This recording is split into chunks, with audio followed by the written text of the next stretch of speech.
হয় না? হয়তো কি বলে হয় না?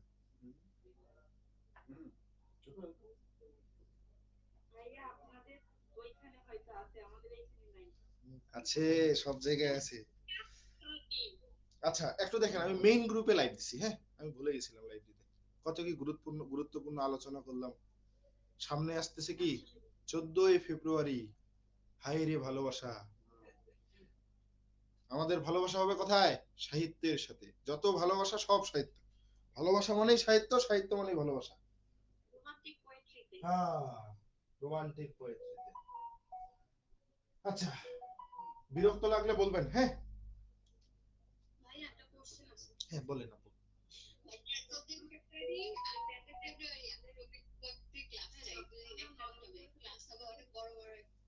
14ই ফেব্রুয়ারি আর আর কবে? আমার কি আর ভালোবাসা নাই? রোমান্টিক পোয়েট্রিতে পড়াইতে যাবো? আমাকে তো সময় দিতে হবে, আমার ভালোবাসা আছে না?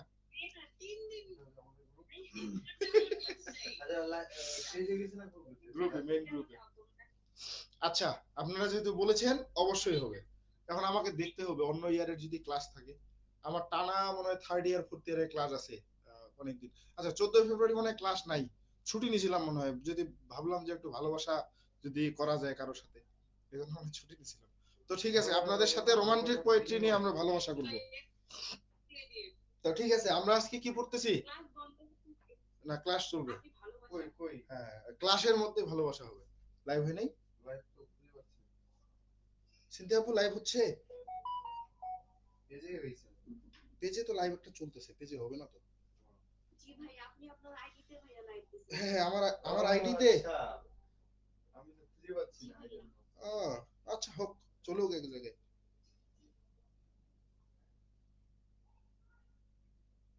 আচ্ছা এটা লিংক শেয়ার করে দেন, হ্যাঁ গ্রুপে পোস্ট করে দেন।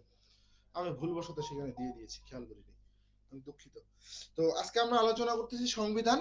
তো আমি শুরুতে বললাম এই যে প্রশ্নটা, সংবিধান কাকে বলে, একটা উত্তম সংবিধানের বৈশিষ্ট্য সমূহ কি কি সেটা আলোচনা করতে আমরা প্রথমে তাহলে কি লিখবো বলেন? প্রশ্নটা শুরুতে কি লিখবো? ভূমিকা। ভূমিকার মধ্যে উত্তম সংবিধানের কি কি থাকা দরকার এই জিনিসগুলো, যেমন আমি কি বলেছিলাম, রাজনৈতিক স্থিতিশীলতা। আমাদের বর্তমানে রাজনৈতিক স্থিতিশীলতা আমরা দেখতে পাই আমাদের দেশে?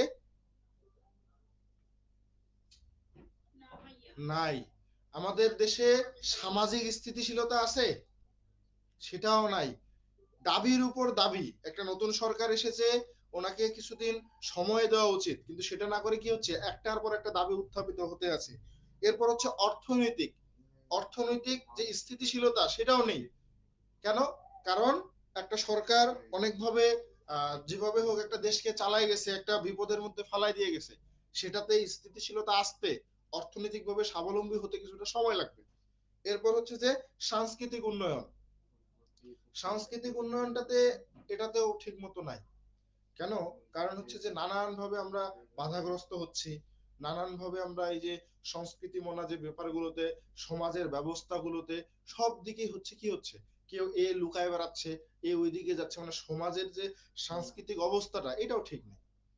কারণ তারা এমন আছে, কিছু মানুষ প্রচুর অত্যাচার করেছিল, তারা এখন মানুষের ভয়ে, সাধারণ জনগণের ভয়ে এখন লুকায় থাকে, মামলার ভয়ে লুকায় থাকে, থাকতেছে না? তো এরপর হচ্ছে সংবিধানের ডেফিনেশন দিয়ে দিব, এবং এই ডেফিনেশন দেওয়ার পরে আমরা বলবো যে কিছু দার্শনিকদের মতে এই সংবিধানের সংজ্ঞাগুলো আমরা নিচে আলোচনা করতেছি। প্রথমত আলোচনা করব এরিস্টটলের মতে। তিনি বলেছেন সংবিধান এমন একটা জীবন পদ্ধতি যা রাষ্ট্র নিজের জন্য বেছে নিয়েছে। ওকে, ক্লিয়ার? মনে থাকবে? তাহলে এরিস্টটলের মতে কি হবে একটু বলেন তো কেউ, বলেন, কে বলবেন? মিহিনা আক্তার, আপনি বলেন এরিস্টটলের মতে সংবিধান কাকে বলে?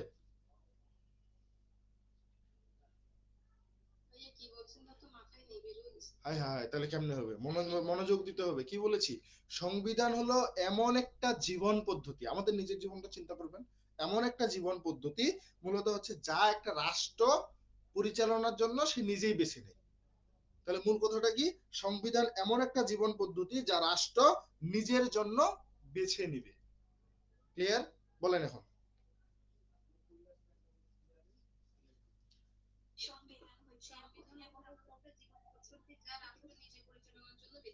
বেছে নিবে, সবার মনে থাকবে।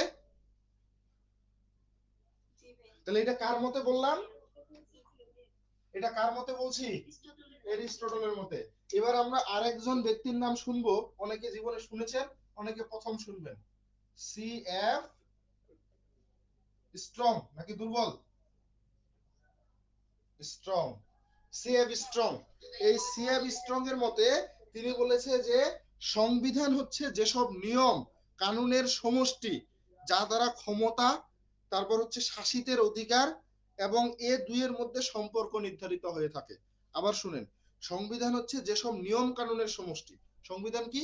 সংবিধান হচ্ছে যেসব নিয়ম কানুনের সমষ্টি যা দ্বারা একটা রাষ্ট্রের বা একটা দেশের ক্ষমতা বা যারা শাসন করে, যার অধীনে থাকে, সেই শাসিতের অধিকার এবং এই দুইটার মধ্যে সম্পর্ক নির্ধারণ হয়ে থাকে। অর্থাৎ কি হয়, ঘটনাটা কি ঘটে, একটা দেশের সরকার, এরা কারা? শাসন করে, এরা নিয়ম কানুন তৈরি করে কাদেরকে? দেশের জনগণের উপর। তাহলে একটা মানুষ শাসন করতেছে, একটা মানুষ শোষিত হচ্ছে। তাহলে এই শাসিত কাদেরকে বলতেছে? যারা সরকার প্রধান বা রাষ্ট্রের ক্ষমতায় থাকে। তাহলে এই যে দুইটার মধ্যে জনগণ এবং হচ্ছে সরকার, অর্থাৎ যারা শোষিত হচ্ছে, যারা শাসিত করতেছে, এই দুইটার মধ্যে একটা সম্পর্ক নির্ধারিত হয়ে থাকে। ক্লিয়ার হয়েছে? বলেন।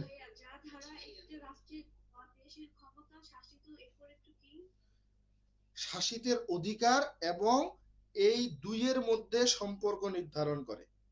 একটা হচ্ছে ক্ষমতা, সেই ক্ষমতার দ্বারা শাসন করে। কাদের উপর শাসন করে? দেশের জনগণ যারা শোষিত হচ্ছে। তো তিনি এই জিনিসটা সংক্ষেপে বলছেন, এখানে অপর দিকটাকে তিনি নির্দিষ্ট করে বলেন নাই, এটা আমাদের বুঝে নিতে হচ্ছে। তো এখানে তিনি বলেছেন, লিখে নেন, সংবিধান হচ্ছে যেসব নিয়ম কানুনের সমষ্টি, মানে সেসব নিয়ম কানুনের সমষ্টি যা দ্বারা ক্ষমতা, তারপর বলছে শাসিতের অধিকার এবং এ দুইটার মধ্যে বা এ দুইয়ের মধ্যে সম্পর্ক নির্ধারিত হয়ে থাকে। ঠিক আছে, লিখে নিয়েছেন? ওকে, নেক্সট 3 নম্বরে যাব। এরপরে যিনি সংবিধানের সংখ্যা দিয়েছে তিনি হচ্ছে অধ্যাপক কেসি হুইয়ার।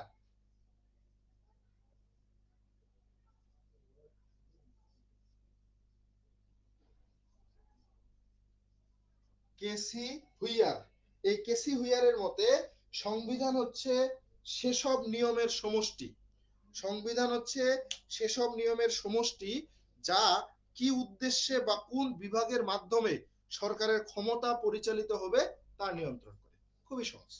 সংবিধান হচ্ছে সেসব নিয়মের সমষ্টি যা, অর্থাৎ একটা রাষ্ট্র কি উদ্দেশ্যে বা কোন বিভাগের মাধ্যমে একটা সরকারের ক্ষমতাটা পরিচালিত হবে সেটা নিয়ন্ত্রণ করে। একটা জিনিস চিন্তা করেন না, এই যে একটা সংবিধান আছে বাংলাদেশের, সেই সংবিধান আমাদের কি কাজে লাগে? একটা রাষ্ট্র পরিচালিত করে, কারা করে? একটা সরকার। কি উদ্দেশ্যে করে আর তাদের ক্ষমতাটা কতটুকু হবে সেটা একটা সংবিধানে লেখা থাকে, সেই কথাটুকুই বলছে। বুঝেছেন?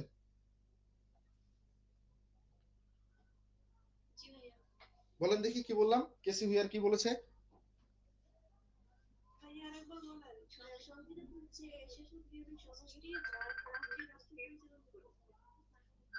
কি উদ্দেশ্যে কোন বিভাগের মাধ্যমে সরকারের ক্ষমতা, সরকারের ক্ষমতাটা আমাদের পরিচালিত হবে তা নিয়ন্ত্রণ করে। বুঝেছেন সবাই এবার?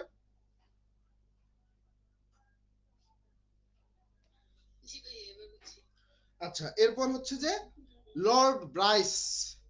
লর্ড ব্রাইস কি বলেছিল, আমি জাস্ট নামগুলো বলি, বাকিটা আপনারা শুনে লিখে নেন।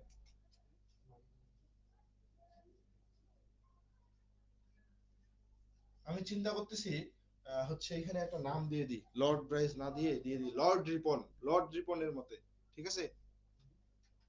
ভালো হবে না? হ্যাঁ, আমার মতে বলে দিবেন, লর্ড রিপনের মতে। লর্ড রিপনকে চিনেন? কে ছিল?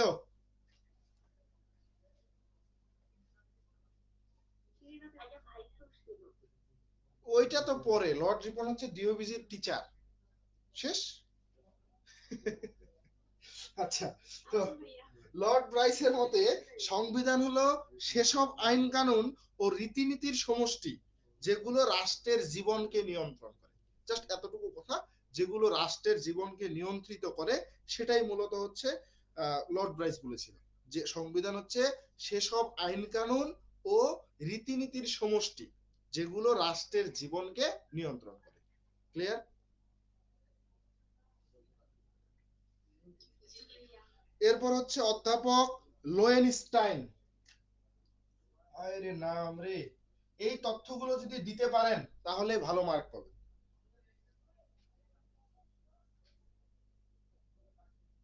লোয়েনস্টাইন,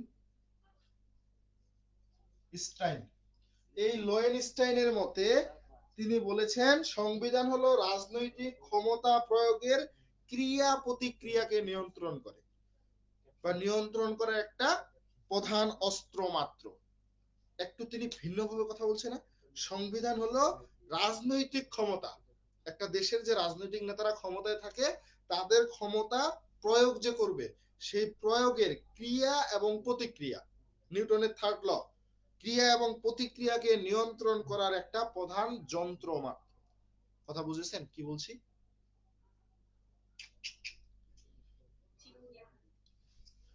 এই আরেকটা আছে লাস্ট।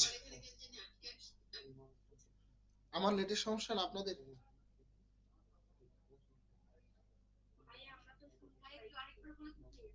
আমি বলছি লর্ড ব্রাইসের মতে সংবিধান হলো সেসব আইন কানুন ও নিয়ম নীতির বা রীতিনীতির সমষ্টি যেগুলো রাষ্ট্রের জীবনকে নিয়ন্ত্রণ করে। দুঃখিত, এটা হচ্ছে লর্ড ব্রাইসের মতে। আর এই লোয়েনস্টাইন বলছে সংবিধান হলো রাজনৈতিক ক্ষমতা প্রয়োগের ক্রিয়া প্রতিক্রিয়াকে নিয়ন্ত্রণ করার একটা প্রধান যন্ত্র। সংবিধান হলো রাজনৈতিক ক্ষমতা প্রয়োগের ক্রিয়া প্রতিক্রিয়াকে নিয়ন্ত্রণ করার একটা প্রধান যন্ত্র মাত্র, প্রধান যন্ত্র মাত্র। ক্লিয়ার? এগুলো জাস্ট মনে রাখবেন, যেদিন পরীক্ষা হবে সেদিন ভুলে যাবেন, আর দরকার নেই মনে রাখা, শুধু পরীক্ষা পর্যন্ত মনে রাখেন। ওকে? না, পরীক্ষার দিন সকালে পড়ে ভালো রেজাল্ট করা সম্ভব না, জীবনও সম্ভব না। এরপর হচ্ছে উলসি, এর ইংরেজি নামটা এরকম, LSEY, উলসি। এই উলসির মতে লাস্ট যেটা, সেটা হচ্ছে যে সংবিধান হলো সেসব নীতির একত্রিতকরণ। সংবিধান হলো মানে সেসব নীতির একত্রিতকরণ যেগুলো অনুসারে, অর্থাৎ যে নীতিগুলো অনুসারে সরকারের ক্ষমতা, জনগণের অধিকার এবং শাসক ও শাসিতের মধ্যে সামঞ্জস্য বিধান করা হয়ে থাকে। আবার শুনবেন, সংবিধান হলো সেসব নীতির একত্রিতকরণ যেগুলো অনুসারে সরকারের ক্ষমতা, জনগণের অধিকার এবং শাসক ও শোষিতের মধ্যে সামঞ্জস্য বিধান করা হয়ে থাকে, সেটাই হচ্ছে সংবিধান। ক্লিয়ার?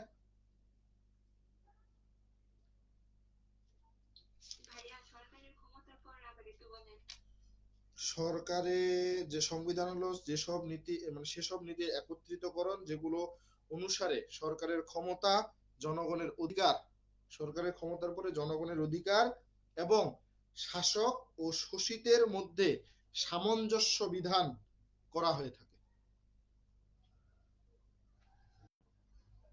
ঠিক আছে? বুঝেছেন? এবার কি লিখবেন? সুতরাং সংবিধান দ্বারা আমরা কি বুঝলাম? যে সংবিধান হচ্ছে কতগুলো লিখিত বা অলিখিত আইন বা নীতিমালার সমষ্টি যাতে সরকারের বিভাগ সমূহের ক্ষমতা বন্টিত হয় এবং এসব ক্ষমতা ব্যবহারের মূলনীতি নির্ধারিত হয়। এখন এই জন্য বলেছিলাম এই বইটা যখন আপনাদের কাছে থাকবে, আমি তো বইটা থেকে পড়াচ্ছি, আমি তো বাইরে থেকে পড়াবো না, কারণ এই বইটা অন্যগুলো থেকে আমি কয়েকটা বই বাছাই করে এটা নিয়ে আসছি। তো যখন আপনাদের হাতে বইটা থাকবে, আমি পড়াচ্ছি, আপনি ওখানে নিজে নিজে দেখতে পারবেন, তখন আরো পড়াটা বেশি মনোযোগ থাকবে, তাই না?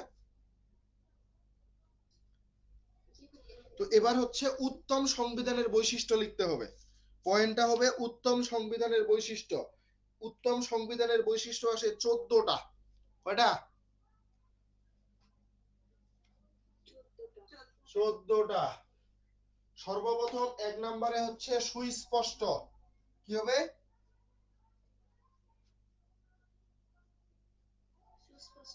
সুস্পষ্ট। তারপরে হচ্ছে 2 নম্বরে হচ্ছে লিখিত। তারপর 3 নম্বরে আমরা বলবো হচ্ছে সংক্ষিপ্ততা।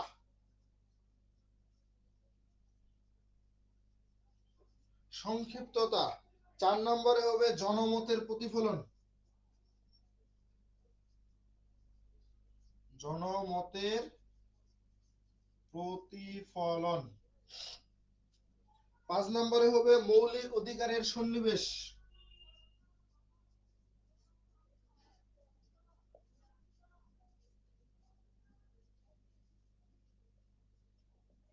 অধিকারের সন্নিবেশ। ঠিক আছে? এখন সুস্পষ্ট কি? একটা উত্তম সংবিধান হইতে গেলে আমাদের কি করতে হবে? প্রথম এবং প্রধান বৈশিষ্ট্যটি হতে হবে সেটা সুস্পষ্ট হইতে হবে, যাতে সবাই পড়ে সেটা বোঝে। আইন কানুন আপনি লিখলেন, তৈরি করলেন, সেটা যদি কেউ না বোঝে তাহলে তো কোনো লাভ নেই। তাহলে অবশ্যই তার সুস্পষ্টতা থাকতে হবে। দ্বিতীয়টা কি? দ্বিতীয়টা বলছি লিখিত। একটা উত্তম সংবিধানের এটা একটা অন্যতম বৈশিষ্ট্য। কারণ কি? রাষ্ট্র পরিচালনার সকল মূলনীতিগুলো যদি আপনি সুস্পষ্ট করে লিখিত আকারে না লিখেন, তাহলে এটা সবার মধ্যে প্রচারিত হবে না। অলিখিত ভাবে যদি থাকে, এটা বিকৃতি হতে হতে একটা সময় কি করবে? রাষ্ট্রের বিপদ ডেকে আনবে। এই জন্য আমাদের একটা উত্তম সংবিধানের সেটা অবশ্যই লিখিত রূপ থাকতে হবে। ক্লিয়ার? এরপরে বলছে সংক্ষিপ্ততা। সংক্ষিপ্ততা উত্তম সংবিধানের একটা বৈশিষ্ট্য। তো সংবিধান অতিরিক্ত বা ব্যাপক হওয়া উচিত নয়। কারণ একটা সংবিধান যদি আপনার 3000 4000 পৃষ্ঠা বা হচ্ছে 30-40 হাজার পৃষ্ঠার হয়, সেটা কেউ পড়তে চাবে? এত নিয়ম কানুন কেউ মানবে? অবশ্যই না। এই জন্য একটা সংবিধান যত সংক্ষিপ্ত করে, এই সংক্ষিপ্তের মধ্যে সব নিয়ম কানুন অ্যাড করা যায়, যত সংক্ষিপ্ত হবে তত উত্তম সংবিধান হবে। ওকে? এখানে একটা ইংলিশ কোটেশন আছে, এজন্য কেসি হোয়ার বলেন, one essential characteristics of the ideally best form of constitute is that should be of short as possible. অর্থাৎ যত সংক্ষিপ্ত করা সম্ভব সেটা করতে হবে। এরপরে 4 নম্বরে হচ্ছে জনমতের প্রতিফলন। একটা উত্তম সংবিধানে অবশ্যই জনমতের প্রতিফলন হতে হবে। কারণ জনমত বান্ধব যদি না হয় তাহলে হবে? একটা নিয়ম করলেন যেটা জনগণের বাইরে, তাহলে কি হবে? জনগণ আপনাকে পিটায় কি করবে? দেশ ছাড়া করে দিবে। এমন পিটানি দিবে আর জীবনও ভুলবেন না। জনগণের মায়ের একবার যে খাইছে, সে নিজের বাপকে ভুলে যাবে। যাবে না? এই জন্য সংবিধান এমন ভাবে গঠন করতে হবে তা জনগণের, বুঝেন নাই? কথা বলেন, বুঝি নাই আমি।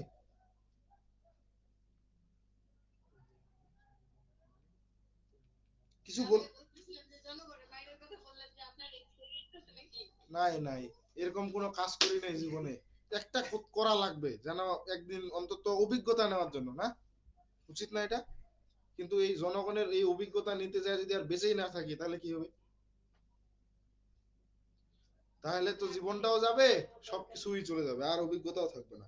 আচ্ছা, তো সংবিধান এমন ভাবে গঠন করতে হবে যেন তা জনগণের ধ্যান ধারণার সাথে সামঞ্জস্যপূর্ণ হয়, জনমতে নৈরাজ্য সৃষ্টি হওয়ার সম্ভাবনা না থাকে। জনগণের মধ্যে যেন নৈরাজ্য সৃষ্টি হওয়ার সম্ভাবনা না থাকে, কেউ মেনে নিল কেউ নিল না, এই জিনিসটা খুব খারাপ হবে। তাহলে জনমতের প্রতিফলনটা বুঝতে পারছেন? কথা বলেন। এরপর আছে মৌলিক অধিকারের সন্নিবেশ। এই জিনিসটা কি? এই সংবিধানে সংবিধানে শুধুমাত্র যদি শাসনতান্ত্রিক জিনিসপত্র থাকে, শুধু জনগণকে শাসন করা হয়, ভালোবাসা না হয়, অর্থাৎ কাউকে যদি শুধুমাত্র শাসন করা হয়, তাহলে কি হবে? সে বিগড়ে যাবে না? সকাল বিকাল যদি কাউকে মারা হয়, তাহলে কি সে বিগড়ে যাবে না? এই যে সিরিয়ার মধ্যে কি ঘটনাটা ঘটেছিল, সেখানকার সরকার সব সময় জনগণকে শাসন করত, মারতো, একেবারে অবস্থা খারাপ করে দিত। তাতে কি হলো? বিদ্রোহ শুরু হয়ে গেছিল সেখানে। বাংলাদেশের অবস্থাটা কি?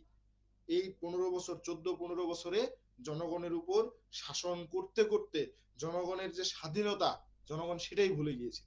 এই জন্য কি হলো? জনগণ রুখে দাঁড়াইলো। তাহলে এই যে মৌলিক অধিকারের ব্যাপারটাতে যদি শাসনতান্ত্রিক বিষয়গুলো শুধু উল্লেখ থাকলে যে চলবে এটা না, এতে করে মানুষের যে মৌলিক অধিকার সেই মৌলিক অধিকারের উল্লেখ থাকতে হবে। তাহলে যে 5টা মৌলিক অধিকার আছে সেগুলো যদি আপনি ফুলফিল করতে না পারেন, শুধু শাসন করে যান, তাহলে জীবন চলবে? তো এই জন্য মানুষের অধিকার সমূহ আইনের মর্যাদা দিয়ে লাভ করতে হবে। জনগণ হচ্ছে রাষ্ট্রের একটা মৌলিক উপাদান, এজন্য জনগণের অধিকার কখনো খর্ব করা চলবে না। ঠিক আছে, বুঝেছেন?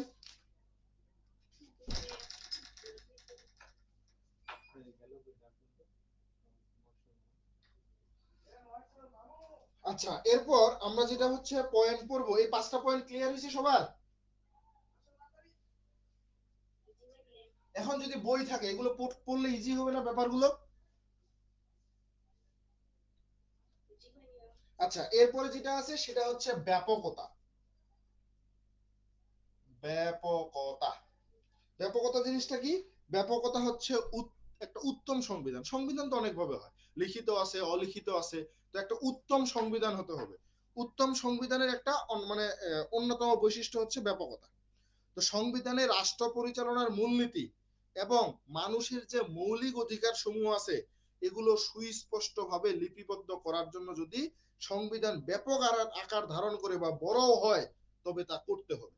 সংক্ষিপ্ততা করতে হলেও যদি মৌলিক অধিকারগুলো ঠিক রাখার জন্য একটা সংবিধানকে বড় করতে হয় বা ব্যাপক হয়, সেটা আমাদের করতেই হবে। সকল বিধিবিধান না থাকলে একটা সংবিধান কখনো পূর্ণ হবে না। এজন্য সংবিধানের পূর্ণতা দেওয়ার জন্য সকল বিষয় সেখানে উল্লেখ থাকতে হবে। ক্লিয়ার?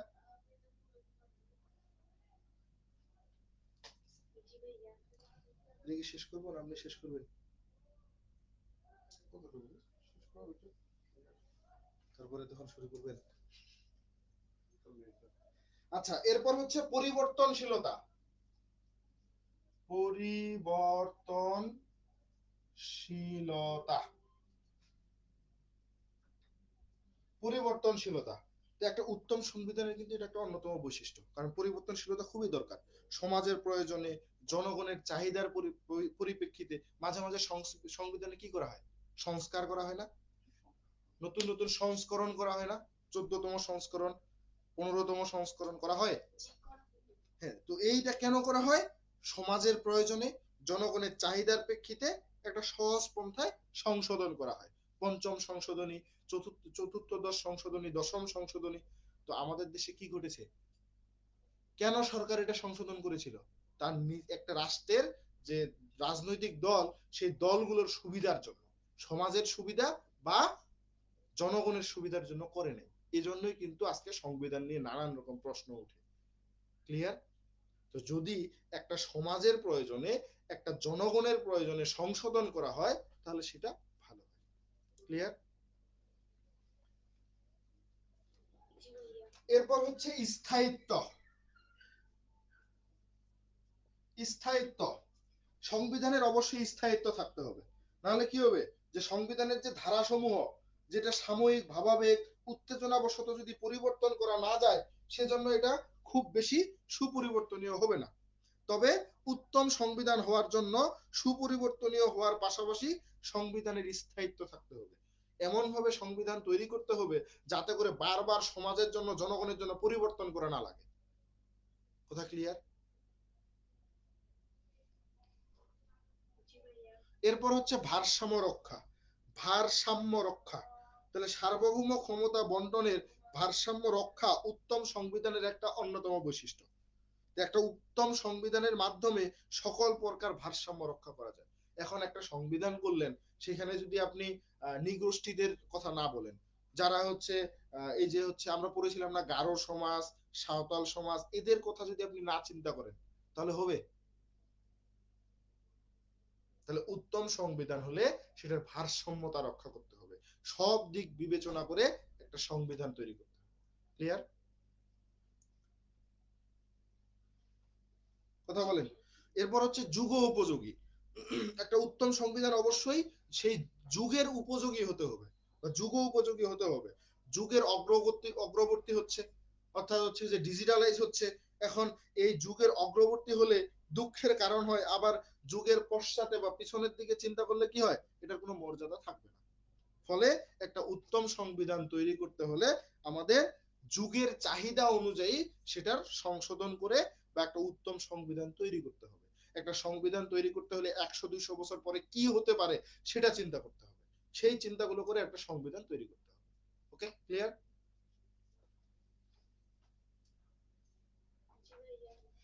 এরপর হচ্ছে 11 নম্বরে সামাজিক রীতিনীতির প্রতিফলন। একটা উত্তম সংবিধান হতে হলে তাতে সামাজিক রীতিনীতি, আচার আচরণের প্রতিফলন থাকতে হবে। একটা উত্তম সংবিধান হতে হলে সমাজের যে রীতিনীতি, এমন মনে করেন যে পুজোর বন্ধ দিল, আবার হচ্ছে যে বড়দিনের বন্ধ দিল না, তাহলে এটা কি রীতিনীতি মেনে হলো? হলো না। তো একটা সংবিধানে এমন কিছু থাকতে হবে, সমাজে যেগুলো রীতিনীতি থাকবে সেই রীতিনীতিগুলোকে চিন্তা করে একটা সংবিধান লিখতে হবে। তারপরে হচ্ছে বিচার বিভাগের প্রাধান্য। উত্তম সংবিধানের মাধ্যমে বিচার বিভাগের প্রাধান্য দিতে হবে। কারণ বিচার বিভাগকে যদি আপনি শ্রেষ্ঠ না করে দেন, তাহলে আইন কানুন গুলো সবাই যে কোনো সময় পরিবর্তন করে দিবে। তো বিচার বিভাগের মাধ্যমে মূলত হচ্ছে তার প্রাধান্যের মাধ্যমে একটা দেশের সুশাসন কায়েম করা সম্ভব। কারণ আপনি একটা দেশের মধ্যে সুশাসন যদি বিচার বিভাগকে দায়িত্ব না দেন, তাহলে কি হবে, বিচার বিভাগ যদি নষ্ট হয়ে যায়, তাহলে সেই দেশের রাষ্ট্র সরকার সবাই বিপথে চলে যাবে। তো আমাদের দেশের অবস্থাটা কিন্তু এরকম হয়েছে, বিচার বিভাগের উপর কারো আস্থা নেই, দোষীকে খালাস করে দেওয়া হয়, আর যে হচ্ছে শাস্তি পেল দোষ না করে তাকে দোষী বানানো হচ্ছে, টাকা পয়সার জোরে, অনেক কিছুর স্বভাবে, তাই না, ক্ষমতার জোরে। তাহলে বিচার বিভাগটাও নষ্ট হয়ে গিয়েছিল। অর্থাৎ একটা বিচার বিভাগ যখন স্বাধীন না থাকবে, একটা সরকারের ক্ষমতায় যদি একটা বিচার বিভাগ চলে যায়, তাহলে সেই দেশের উন্নতি কখনো হবে না, অবনতি ছাড়া। এরপর হচ্ছে গণতান্ত্রিক চিন্তা ভাবনা। গণতান্ত্রিক অর্থাৎ উত্তম সংবিধান অবশ্যই গণতান্ত্রিক হতে হবে। গণতন্ত্রে সকল মানুষের মতামত গ্রহণ করা হয়। যদি সকল মানুষ বা সকল জনগণ মতামতে ভিন্নতা আসে, চাচ্ছে একটা, সংবিধানে হয়েছে একটা, তাহলে সেটা হবে না। গণতান্ত্রিক হতে হলে মূলত সকল মানুষের মতামত গ্রহণ করে বা যেটা বলে সেই জিনিসগুলো সংবিধানে থাকতে হবে। ফলে সংবিধান সকলে যেন মেনে চলবে, এরকম হলে সেই সংবিধানটা সবাই মেনে চলবে। নাহলে কি হবে, জনগণ বান্ধব যদি না হয়, গণতান্ত্রিক না হয়, সরকারের মতো করে করেছে, তাহলে জনগণ সেটা মেনে চলবে? লাস্ট 14 নম্বরে, অর্থাৎ রাষ্ট্রীয় আদর্শ ভিত্তিক। উত্তম সংবিধানের অবশ্যই রাষ্ট্রীয় আদর্শ ভিত্তিক হওয়া উচিত। একটা রাষ্ট্রের যে আদর্শ আছে সে আদর্শ মেনে হওয়া উচিত। এজন্য কুলিয়ের ভাষায় তিনি বলেছে, another measures of a good constitution is that it is the basis of state policies, it becomes the symbol of the public opinion। এই যে আমরা ফার্স্ট ইয়ারে পরীক্ষা দিছি, এরকম কোটেশন ব্যবহার করেছিলাম, বলেন করেছিলাম? যদি করে থাকি তাহলে রেজাল্ট গুলো কিন্তু ভালো হবে, নাহলে কিভাবে হবে? হ্যাঁ, এরকম কোটেশন ব্যবহার করতে হবে। এরপরে আমরা উপসংহার লিখব। পরিশেষে আমরা বলতে পারি যে একটা উত্তম সংবিধান হতে হলে বা একটা উত্তম সংবিধান হতে হলে তাকে কি হবে, অবশ্যই উপরযুক্ত, এই যে আমরা উপরিউক্ত যে 14টা পয়েন্ট আলোচনা করলাম, এই পয়েন্টগুলো বাধ্যতামূলক থাকতে হবে। তাহলে কি হবে, এই বিষয়গুলো যদি থাকে, তাহলে আমাদের এইরকম বৈশিষ্ট্যগুলো যদি মেনে না চলে, তাহলে সেটা উত্তম সংবিধান হবে না। যদি মেনে চলে, তাহলে সেটা আদর্শ এবং উত্তম সংবিধান। এইভাবে যদি কেউ একটা অ্যান্সার করেন, মার্ক না দিয়ে কই যাবে, নিয়ে যাবে বাড়িতে? বলেন। আমরা অ্যান্সার গুলো এত ভেবে চিন্তে পড়াশোনা করি, বুঝি নাই, আরেকবার বলেন।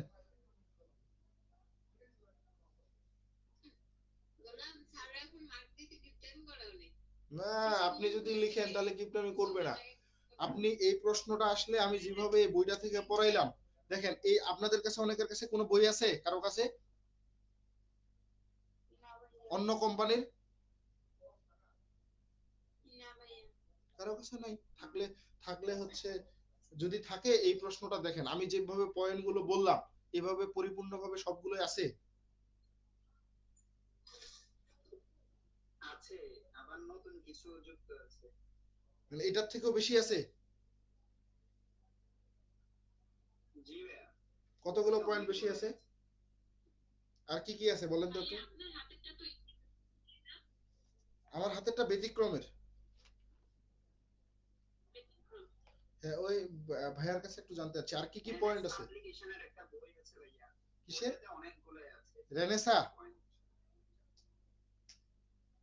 Renaissance publication? এনএস পাবলিকেশন আমি তো নামই শুনিনি। আচ্ছা আর কি কি পয়েন্ট আছে সেগুলো একটু বলেন, কি কি আর বৈশিষ্ট্য আছে আমি একটু শুনি।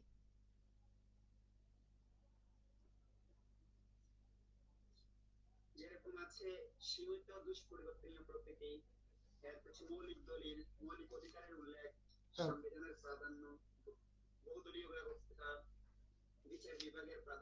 এগুলো তো বললাম, বিচার বিভাগের প্রাধান্য, মৌলিক অধিকার, এগুলো তো আলোচনা হইলো।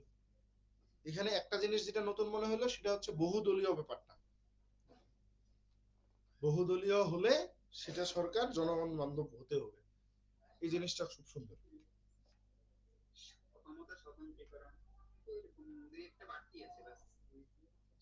ওই কথাগুলোই আছে। আচ্ছা সমস্যা নাই, যে যদি অন্য বইও থাকে সেগুলো থেকে পড়ে নেবেন, ঠিক আছে। এখন আরো যে প্রশ্নগুলো আছে গুরুত্বপূর্ণ, সেই প্রশ্নগুলো আপনাদের যিনি অরিজিনাল ক্লাস নেবে, আমি তো নিব না, আমি তো হচ্ছে আপনাদের সাথে গল্প করতে আসলাম।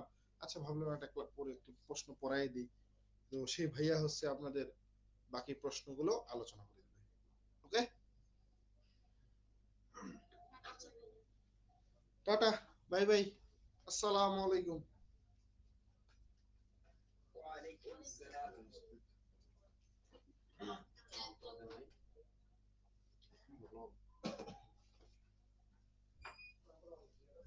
আসসালামু আলাইকুম, কেমন আছেন সবাই? জি, ভালো আছি। আছি, ভালো আছি আপনাদের সবাই। কি অবস্থা? ক্লাস তো মোটামুটি করলেন নাকি?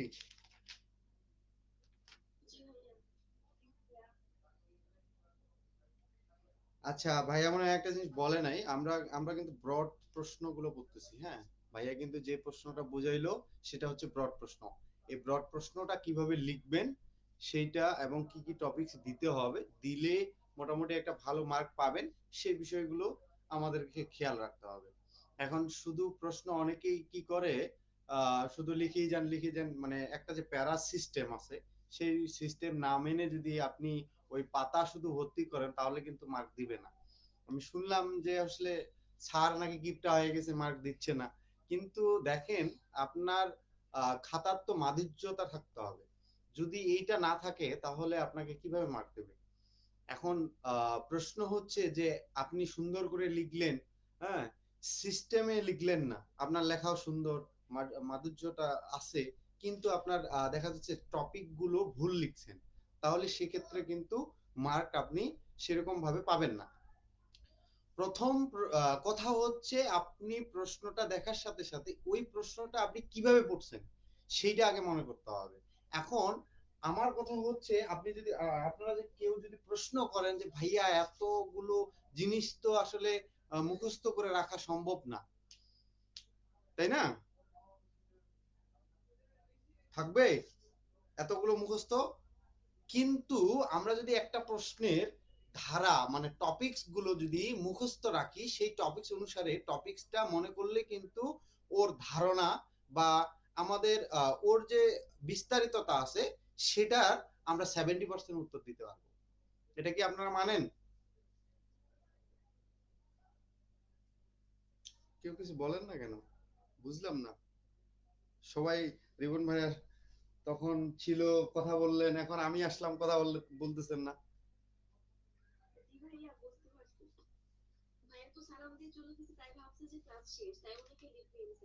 হাই হাই, আসলেই তো।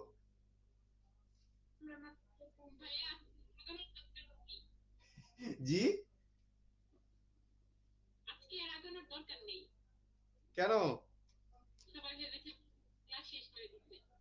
না, এটা কোনো কথা?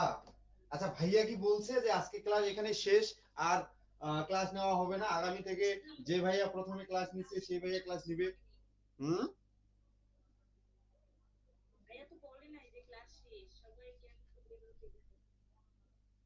এটা তো ভালো লাগলো না, বিষয়টা না শুনেই আপনারা সবাই চলে গেলেন, না খারাপ লাগলো।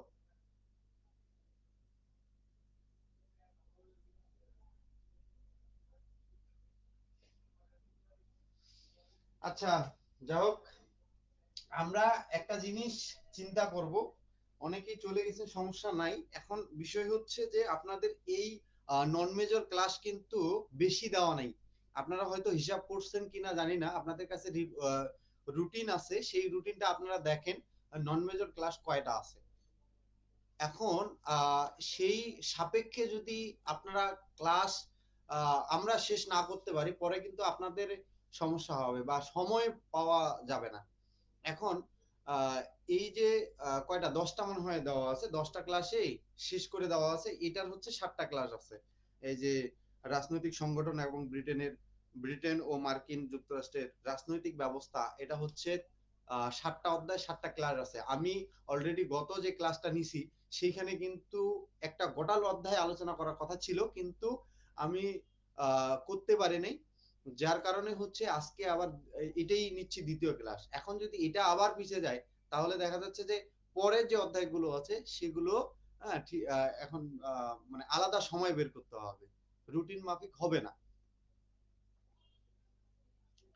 তো যাই হোক, আপনারা একটা কাজ করেন আপু, ওই যে এই ইয়াটা আবার গ্রুপে দিয়ে দেন, হ্যাঁ, তাহলে যারা আসবে, হ্যাঁ আচ্ছা, যারা আসতে,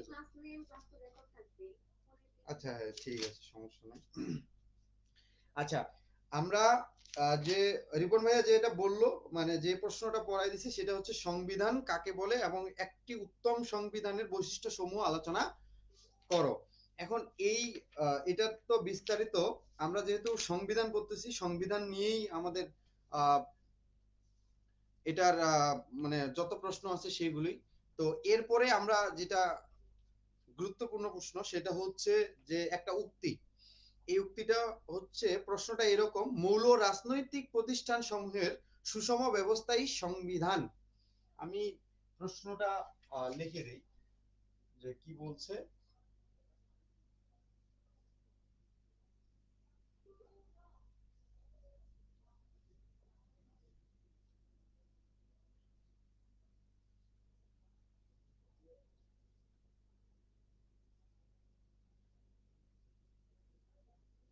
আপনারা যাদের কাছে খাতা কলম আছে সেটা খাতা কলমে আপনারা এই প্রশ্নটা লিখে নিতে পারেন, এবং এটার যে ধরনটা কিভাবে উত্তর দিবেন সেই টপিকস গুলো লিখে নিতেন, এবং এখানে কি কি বলা হচ্ছে সেগুলো আপনারা লেখার চেষ্টা করবেন। যাদের বই আছে তাদের তো বই থেকেই আপনাদের এই হোমওয়ার্কটা করতে হবে, এবং হচ্ছে টপিক অনুসারে আমি কি কি বলতেছি সেগুলো আপনারা, টপিক গুলো আমি সুন্দর করে লিখে দিব, সমস্যা নেই, এই টপিক গুলো লিখবেন, এবং ওই টপিক অনুসারে কি ব্যাখ্যাটা বলতেছি সেটা আপনারা পরবর্তীতে ওই হোমওয়ার্ক থাকবে ওই টপিকের উপর, সেটা লিখে হ্যাঁ হোমওয়ার্ক জমা দেওয়া, ঠিক আছে, গ্রুপে পোস্ট করবেন।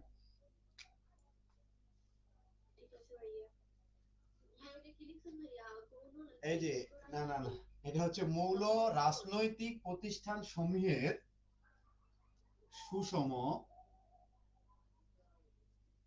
দেখা বোঝা যায় না, সুষম ব্যবস্থায় সংবিধান।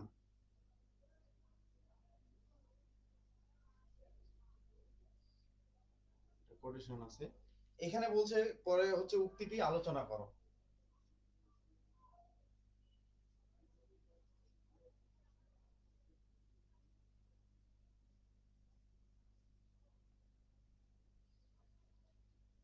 এখন এই উক্তি তো একজন বলছেন, আহ, যেহেতু উক্তি বলছে, হ্যাঁ, কোন এক বিজ্ঞানী বা প্রফেসর এই উক্তিটি বলেছেন, সেই অনুসারে এটা একটা জনপ্রিয় উক্তি, যেটা হচ্ছে আরেকভাবে আসতে পারে, এটা হচ্ছে মৌল রাজনৈতিক প্রতিষ্ঠান সমূহের সুষম ব্যবস্থায় সংবিধান, উক্তিটি ব্যাখ্যা করো, ব্যাখ্যাটা থাকবে শেষে হচ্ছে ব্যাখ্যা।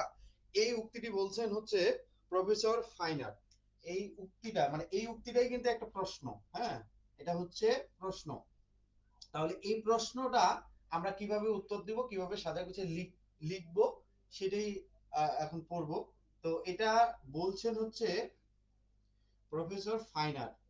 এই ফাইনারের এই উক্তিটা, এই বিখ্যাত উক্তিটা আলোচনা আমাদেরকে করতে বলছে। কি কারণে? যে মৌল রাজনৈতিক প্রতিষ্ঠান সমূহের সুষম ব্যবস্থাই হচ্ছে সংবিধান।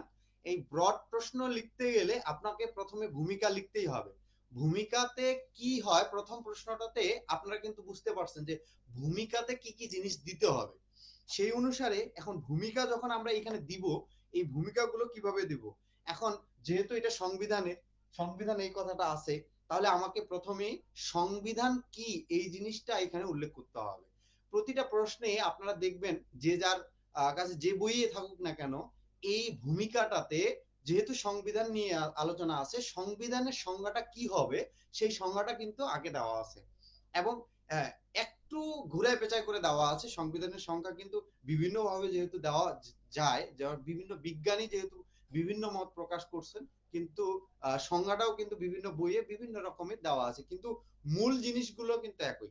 এখন আমরা গত যে ক্লাসে বলছিলাম যে সংবিধান একটা দেশের বা রাষ্ট্রের সর্বোচ্চ আইন, ঠিক আছে, যা গঠন কার্যক্রম না গঠন ক্ষমতা ও কার্যক্রম নির্ধারণ করে, ঠিক আছে।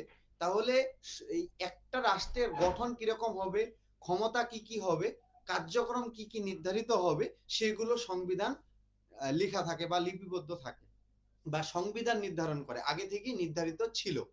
এখন সেই অনুসারে এখানে আমরা কি বলবো, যে সংবিধান রাষ্ট্র পরিচালনা, এখানে যেমন বলছে সংবিধান রাষ্ট্র পরিচালনায় মৌলিক বিধিবিধানের সমষ্টি।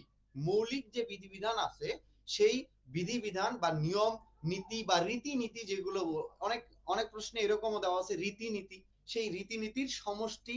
এবং কি বলছে, এই সংবিধান ছাড়া একটা রাষ্ট্র পরিচালনা হতে পারে না। এখন আমরা যে সংবিধান দেখব, এই সংবিধান মানে সংবিধান ছাড়া একটা রাষ্ট্র কি চলতে পারে? চলতে পারে না। তাহলে ভূমিকার মধ্যে এই কথাগুলো আপনাকে লিখতে হবে।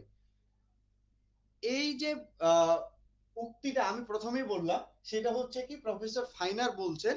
এই প্রফেসর ফাইনার এখানে তার ভাষায় বলছেন, যেমন আমরা এই যে ভূমিকাটা লিখতেছি, এই ভূমিকায় যখন আমরা সংবিধান কি, সংবিধান কি কি নিয়ে আসলে একটা দেশের একটা রাষ্ট্রের জন্য সংবিধান কতটুকু গুরুত্বপূর্ণ, এটা আলোচনা করার পর এই যে উক্তিটা আছে, এই উক্তিটা কোন বিজ্ঞানী বলছেন বা কে বলছেন সেইটার সম্পর্কে লিখতে হবে। এখন ওই কথাটাই এখানে বলছে যে প্রফেসর ফাইনার ইনি বলছেন যে রাষ্ট্রের মৌলিক বা মৌল রাজনৈতিক যে প্রতিষ্ঠানগুলো আছে, যেমন এখানে বলা আছে যে রাষ্ট্রের মৌলিক প্রতিষ্ঠান সমূহের পারস্পরিক সম্পর্কই হলো কি সংবিধান, বা এখানে হচ্ছে ব্যবস্থা বা সুষম ব্যবস্থা বা পারস্পরিক সম্পর্কই হচ্ছে সংবিধান, এই প্রফেসর ফাইনারের উক্তিতে। এখন এই যে ভূমিকাটা আমরা লিখলাম, এই ভূমিকার পরে আমাকে এই মানে প্রতিষ্ঠান সমূহের কি সুষম ব্যবস্থায় যে সংবিধান, সেগুলো কেন সুষম ব্যবস্থায় সংবিধান, তার ব্যাখ্যাটা আমাকে লিখতে হবে। এখন মৌল রাজনৈতিক প্রতিষ্ঠান সমূহের সুষম ব্যবস্থায় সংবিধান, এগুলো কিন্তু বিভিন্ন কারণে, যেমন এখানে বলছে বিভিন্ন লেখক সংবিধানের সংজ্ঞা দিয়েছেন, এবং এই সংজ্ঞা অনুসারে অনেক মতামত এই যে সংবিধান বা এই সুষম যে সংবিধান ব্যবস্থা, অনেক মতামতের মতেই হচ্ছে কি কি একটা মৌল রাজনৈতিক সংবিধানগুলো কি বলছে সুব্যবস্থায় সংবিধান হয় আর কি, ব্যবস্থাই হচ্ছে সংবিধান। যেমন এখানে বলছে যে এই যে কথা গেল, হ্যাঁ, এই যে অধ্যাপক অর্থাৎ প্রফেসর ফাইনার কর্তৃক যেটা আমরা দেখলাম যে এই উক্তিটা প্রফেসর ফাইনার বলছেন, তার মতামতে তখনই প্রতিষ্ঠান সমূহগুলোর সুব্যবস্থা সংবিধান হবে যখন নিম্নের, আপনারা কি লিখবেন এখানে, যে মৌল রাজনৈতিক প্রতিষ্ঠান সমূহগুলোর মানে সমূহগুলোর বা সমূহের সুষম ব্যবস্থায় সংবিধান, এটা হচ্ছে প্রফেসর ফাইনারের যে উক্তিটা আছে, সেই উক্তির মতামতে কি কি থাকতে হবে, তাহলেই সুষম ব্যবস্থা সংবিধান হবে। সেটা হচ্ছে প্রথমত আমরা 1 নম্বরে লিখব, সেটা হচ্ছে রাষ্ট্রীয় কাঠামো। একটু আগে এই রাষ্ট্রীয় কাঠামো, এখন রাষ্ট্রের কাঠামোটা কিরকম হবে সেটা তো সংবিধানে থাকে। যেমন এখানে বলা হচ্ছে যে ফাইনারের এই, যেহেতু প্রফেসর ফাইনারের প্রদত্ত সংজ্ঞা বা সংজ্ঞা দিয়েছেন তার উক্তিটা, সেই অনুসারে কি রাজনৈতিক প্রতিষ্ঠান সমূহের সামগ্রিক রূপ হলো রাষ্ট্রীয় কাঠামো।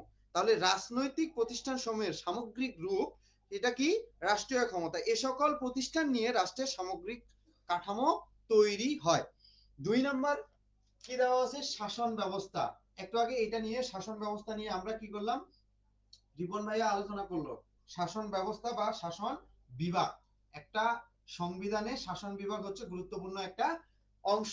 এই শাসন বিভাগটা কেমন হবে, হ্যাঁ, এইটা মানে প্রফেসর ফাইনারের মতে কিরকম হবে, তিনি কি বলছেন, তিনি বলছেন যে শাসন বিভাগকে একটি রাজনৈতিক প্রতিষ্ঠান বলতে বলতে পারি, এবং শাসন বিভাগের উদ্দেশ্য আইনের যথার্থ বাস্তবায়ন করা।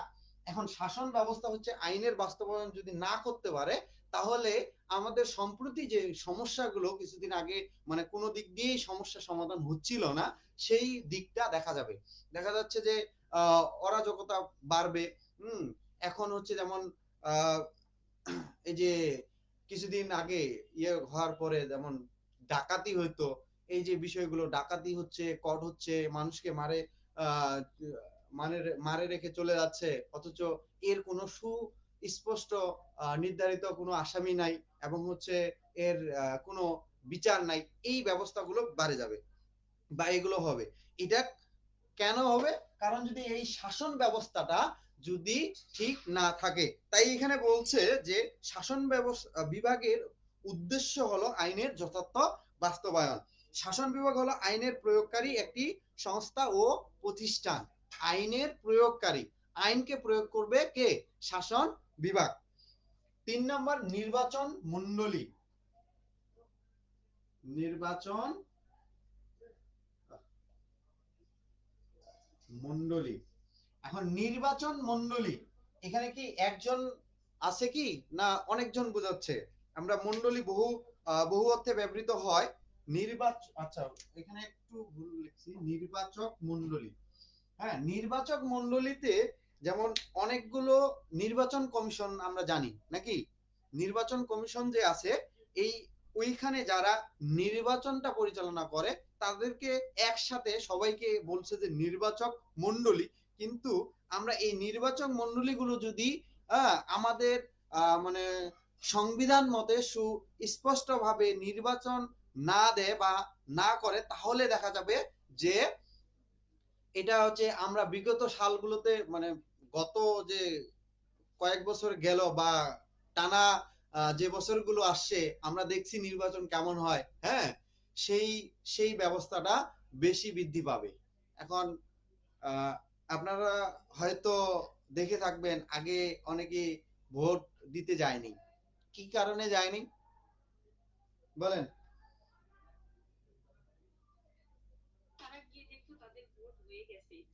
এটা একটা কারণ। আর কেউ? এটা আসলে আরেকটা বিষয় আছে যে এটা যে স্বচ্ছতা একটা, এই স্বচ্ছতাটা ছিল না। হুম, এখন সরকারের পক্ষে মানে সরকার যখন নির্বাচক মণ্ডলী হয়, তখন কোন পক্ষে ভোট যাবে সেটা সবাই বুঝে গেছিল। আসলে জনগণ বুঝে গেছিল যে হ্যাঁ, এটা আসলে আমাদের ভোট যে অধিকার, ভোট দেওয়ার যে অধিকার, আমরা যে নির্বাচন করব কাউকে রাষ্ট্রীয় প্রধান হিসেবে বা রাষ্ট্র পরিচালনার জন্য যে নির্বাচন করব, সেটা আমাদের হাত থেকে কেড়ে নিয়েছে। যার জন্য অনেকে এটার জন্য যায়নি, অনেকে যা দেখছে আমার ভোট দিয়ে দিছে অলরেডি। হ্যাঁ, এই সুবিধাগুলো মানে সরকার কর্তৃক হলে এরকম হয়ে থাকবে। তো ওই জন্য এই যে প্রফেসর ফাইনার বলছেন যে নির্বাচন মণ্ডলী নির্বাচনে তাদের প্রতিনিধি বাছাই করবে, মানে প্রতিনিধি তারা ইয়ে করবে যে কে কে নির্বাচনে দাঁড়াইতে পারবে। সরকার নির্দিষ্ট সময়ে দেশের মধ্যে নির্বাচনের ব্যবস্থা করে। সরকার নির্দিষ্ট সময়ে নির্দিষ্ট নির্বাচনের ক্ষেত্রে দেশের প্রচলিত আইনকে অমান্য করা চলে না। আমাদের আগে প্রচলিত আইন যেটা হচ্ছে আমাদের বাংলাদেশের মধ্যে, আগে কি ছিল, সরকার হচ্ছে 3 মাস আগে কি করবে, পদত্যাগ করবে এবং হচ্ছে নির্বাচন কমিশন গঠন হবে, তারপর নির্বাচন কমিশনারের কি হচ্ছে অধীনে একটা নির্বাচন হবে। সেই নির্বাচনে যে দলগুলো ওইখানে অংশগ্রহণ করবে, জনগণ যে দলকে বেছে নিবে, হ্যাঁ, যে দল মানে জনগণের বেশি ভোট পাবে সেই দল নির্বাচিত হবে, এবং সেই দল, হ্যাঁ, বৈঠক করে বা তাদের একটা সভাপতি বেছে নিয়ে, হ্যাঁ, সরকারের রাষ্ট্রের ক্ষমতা তার গুরুদায়িত্ব তাকে দিবে আর কি। এইটা আমরা দেখিনি অনেক বছর ধরে। তো এই কথাটাই তিনি বলছেন যে নির্বাচনের পর সাংবিধানিক উপায়ে সরকার গঠিত হবে। তারপর সংবিধানে যেটা লেখা আছে, যেভাবে লেখা আছে সেইভাবেই একটা নির্বাচিত দল যখন নির্বাচনে জয় হবে তখন সেটা সরকার গঠন করবে। তারপরে 4 নম্বরে আমরা যাব আইনসভা। এগুলো কিন্তু লিখে নেবেন, হ্যাঁ। এইটা প্রশ্নে আমি এরপরের ইয়াতে ধরাবো কিন্তু কি কি টপিকস আমি বলছিলাম, প্রশ্নটা বলবো, তারপরে হচ্ছে ভূমিকা। প্রথমে তো ভূমিকা থাকবে। আচ্ছা, ভূমিকাটা এখানে লিখে দিলাম, ভূমিকা কি কি থাকবে সেটা কিন্তু আমি বলে দিছি। তারপরে যে ব্যাখ্যাটা, এই উক্তিটা লেখার পরে আমরা লিখবো যে প্রফেসর ফাইনারের মতামতে আসলে কি কি উপায়ে এই যে মৌলিক রাজনৈতিক বা মৌল রাজনৈতিক প্রতিষ্ঠান সমূহের সুষম ব্যবস্থাই হচ্ছে সংবিধান হয়। ঠিক আছে। তারপরে এই যে আইনসভা ফাইনারের মতে আইনসভা হলো রাষ্ট্রের একটি মৌলিক প্রতিষ্ঠান। আইনসভা কি? একটা হচ্ছে মৌলিক প্রতিষ্ঠান। তাহলে এই আইনসভা যে আছে এটির দায়িত্ব হলো আইন প্রণয় ও সংশোধন। আইন প্রণয় ও সংশোধন জিনিসটা কি? প্রণয় মানে তৈরি করা, এবং কোনো আইন যদি ভুল থাকে সেটাকে সংশোধন করা। এখন কিছুদিন আগে, আমাদের আগে কিন্তু 14 বা 15, 13-র আগে যে এই যে সাইবার ক্রাইম যেটা আইন ছিল সেটা একটু যারা হয়তো জানেন তারা বলতে পারবেন যে এটা একরকম ছিল, কিন্তু বর্তমান যে সাইবার ক্রাইম আইনটা আছে সেটা কিন্তু আরেক রকম। এখন আরেক রকম কি, কেউ হচ্ছে ব্ল্যাকমেইল করতেছে, তারপরে হচ্ছে হ্যারাসমেন্ট হচ্ছে কারো দ্বারা, হ্যাঁ, কেউ হ্যাক করে নিছে, যদি বুঝতে পারে যে ওই ব্যক্তি আমার আইডি হ্যাক করছে, আমি যদি সাইবার ক্রাইম করি তাহলে সেক্ষেত্রে এখন আমরা কি পাচ্ছি? আইনানু ব্যবস্থা পাচ্ছি, কিন্তু আগে এটা ছিল না। যখন সরকার দেখতেছে জনগণ এখন এটার দিয়ে কি হচ্ছে, হ্যারাসমেন্ট হচ্ছে বা এটার কোনো সুব্যবস্থা পাচ্ছে না, আইনানু কোনো ব্যবস্থা নাই, তখন কি করলো? সরকার একটা আইন প্রণয়ন করলো। এই প্রণয় করাতে এখন জনগণ, হ্যাঁ, এটা জানে যে আমি যদি হ্যারাসমেন্ট হই সাইবার ক্রাইমে, সাইবার ক্রাইমের কি আইনানুসারে আমি কি করতে পারবো? মামলা করতে পারবো। এখন এখানে আরো বলছে যে আইনসভা সংবিধানের আলোকে দেশের প্রয়োজনে আইন প্রণয় করে, এটা একটা ব্যবস্থা ছিল। তারপরে প্রণীত আইন সংবিধানের সাথে অসঙ্গতিপূর্ণ হতে পারে না। প্রণীত আইন সংবিধানের সাথে অসঙ্গতিপূর্ণ হতে পারে না। কি বলছে? যে নতুন যে আইনটা আমরা কি করব? তৈরি করব, সেই আইনটা অসঙ্গতিপূর্ণ হবে না, অর্থাৎ ওই যে সংবিধানের সাথে সঙ্গতিপূর্ণ হতে হবে। তারপরে 5 নাম্বার হচ্ছে একটু আগে যেটা বিষয় নিয়ে, ওই যে টপিকস নিয়ে আলোচনা হচ্ছিল, যে এটা নতুন মনে হয়েছিল যে রাজনৈতিক দল, এই রাজনৈতিক দল, একটা যদি, এই যে সুষম ব্যবস্থায় যদি সংবিধান প্রতিষ্ঠানগুলোর হয় তাহলে সেখানে রাজনৈতিক দল, হ্যাঁ, কি বলছে? যে রাজনৈতিক দল সরকারের বিভিন্ন বিভাগের উপর প্রস্তাব বিস্তার করে, প্রয়োজনে সরকারের উপর চাপ সৃষ্টি করে। এটা আমরা গত ক্লাসেও আলোচনা করেছিলাম যে সরকারের বিভিন্ন রাজনৈতিক দল কিভাবে চাপ সৃষ্টি করে। বর্তমানে আমরা দেখতেছি একটা সরকার ভুল ডিসিশন নিল, জনগণ সেটা মানে নেবে না, এবং বিপরীত দলে হোক বা ওই দলেরই কিছু লোক হোক, যখন কথা তুলবে সেটা নিয়ে আন্দোলন হবে, অবরোধ হবে। এই অবরোধ আন্দোলন, তারপরে হচ্ছে এই কর্মসূচিগুলো দিয়ে কি হয়? সরকারকে চাপ সৃষ্টি করে, এবং যদি আসলে সেটা প্রমাণিত হয় যে আসলে ওই যে সম্প্রতি যেটা ভুল ছিল সেটা সরকার আসলেই ভুল একটা ডিসিশন নিছে, তাহলে এই চাপ সৃষ্টির মাধ্যমে সেটা কি হয়? সংশোধিত হয়। তারপরে বলছে এই রাজনৈতিক দলগুলো কি করে, আইন ও সামর্থ্যে প্রচলিত যে আইন আছে ও সামর্থ্যের ভিত্তিতে রাজনৈতিক দলগুলোর সাথে মত বিনিময় হয়। কিছুদিন আগে যখন আমাদের জুলাই অভ্যুত্থানে সরকার পতনে ঘটে, তখন কিন্তু অভ্যন্তরীণ সরকার যখন গঠন হয়, তারপরে পরে বাংলাদেশের যতগুলো রাজনৈতিক দল ছিল সেগুলো একসাথে বৈঠক করেছে। এটা কিন্তু আপনারা হয়তো জানেন, জানেন না কি, জানেন তো? হ্যাঁ, এইভাবে আরো পরে কতদিন পরে যেন আবার একটা বৈঠক হয়, যে আসলে নির্বাচন কতদিন পরে হবে, কি কি সংস্কার বাকি আছে এবং সংস্কার আরো কতদিন চলবে, সেগুলো নিয়ে আবার কিন্তু একটা হচ্ছে রাজনৈতিক যে দলগুলো আছে সেগুলোকে সবাইকে ডেকে আবার বৈঠক হয়। এই যে বৈঠক কেন হয়, এই যে একটু আগে মানে পড়লাম যে রাজনৈতিক দলগুলো সরকারকে চাপ সৃষ্টি করে, ঠিক আছে? এখন এদের সাথে আলোচনা না করলে দেখা যাচ্ছে সরকার একটা ডিসিশন নিল, হ্যাঁ, যে আরো 2 বছর পর আমরা নির্বাচন দিব, তখন তো রাজনৈতিক যে দলগুলো আছে, হ্যাঁ, সেগুলো মানে নেবে না। এখন এরা কি করবে, আন্দোলন করবে, অবরোধ হরতাল, এইগুলোর মাধ্যমে তখন আবার সরকার কি হয়ে চাপের মধ্যে পড়বে।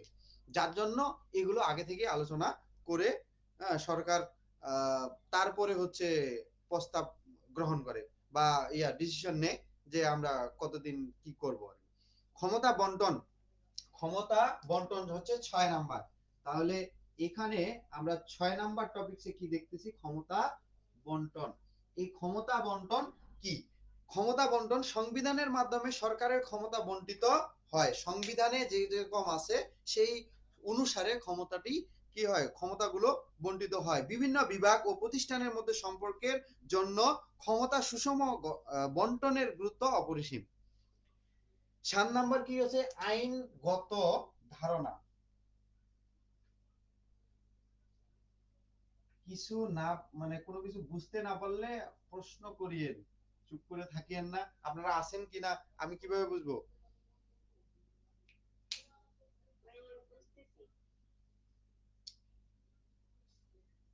কথা বোঝা যায়, বোঝা যায়, কথা বোঝা যায়।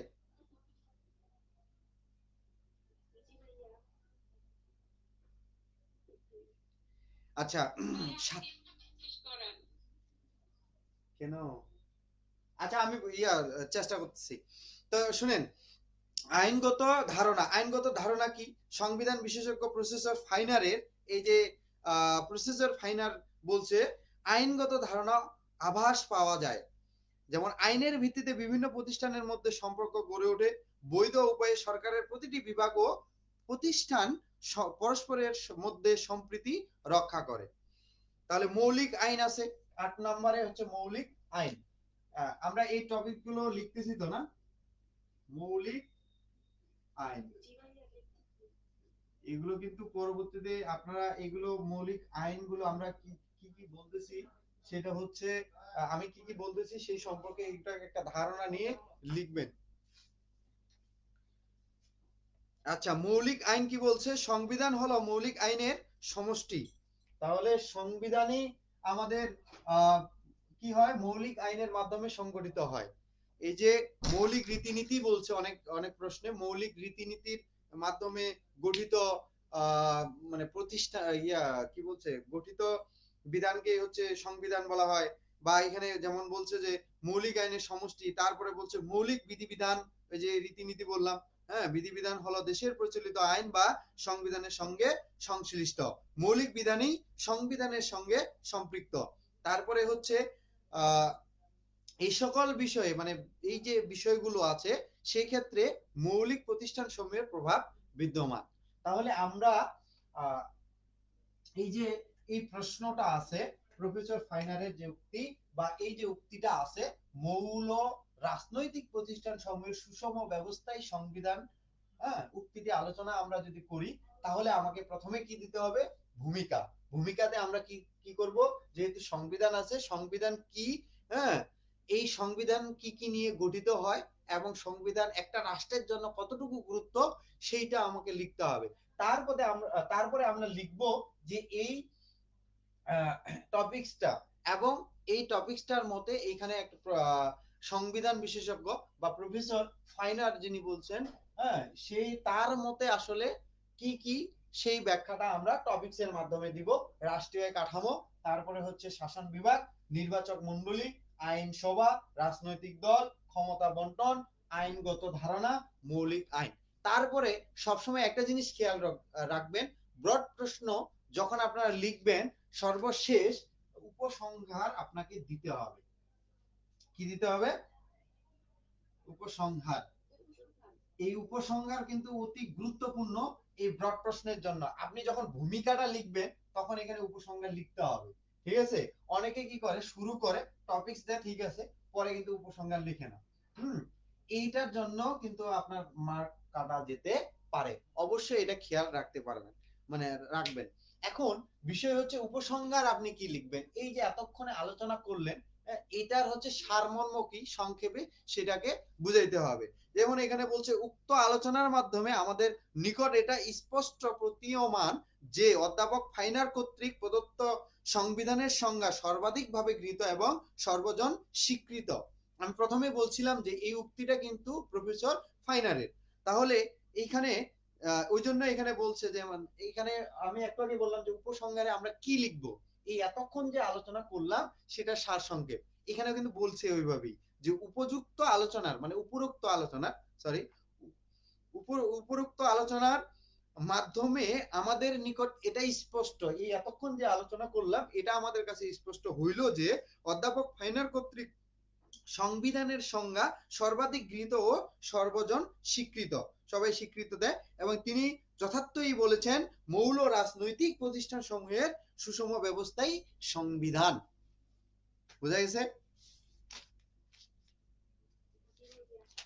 এখন এই যে আমরা এটা পড়লাম, এটা তো ফাইনালের উক্তি, উক্তিটা কিন্তু ওইখানে লেখা থাকবে না যে এই উক্তিটি কার এবং এই উক্তিটি আলোচনা করো বা ব্যাখ্যা করো, এরকম কোনো কিছু লেখা থাকবে না। শুধুমাত্র উক্তিটা লেখা থাকবে, হয় আসবে আলোচনা করো নতুবা ব্যাখ্যা করো। আপনাদেরকে বুঝে নিতে হবে যে এই উক্তিটা কোন বিজ্ঞানীর বা কার আর কি। তো আমরা এখন সাংবিধানিক সরকার যে আছে, এই সাংবিধানিক সরকারের একটা প্রশ্ন পড়বো। এই টপিকটা সাংবিধানিক সরকার কাকে বলে, সাংবিধানিক সরকারের বৈশিষ্ট্য সমূহ কি কি। হ্যাঁ, সাংবিধানিক সরকার, সাংবিধানিক সরকার একটু আগে আলোচনা হইলো মনে হয়, এটারই একটা না, রিপন ভাই আলোচনা করলো, প্রশ্নটা মনে আছে আপনাদের? মনে নাই, মনে হয় মাথার উপর দিয়ে গেছে।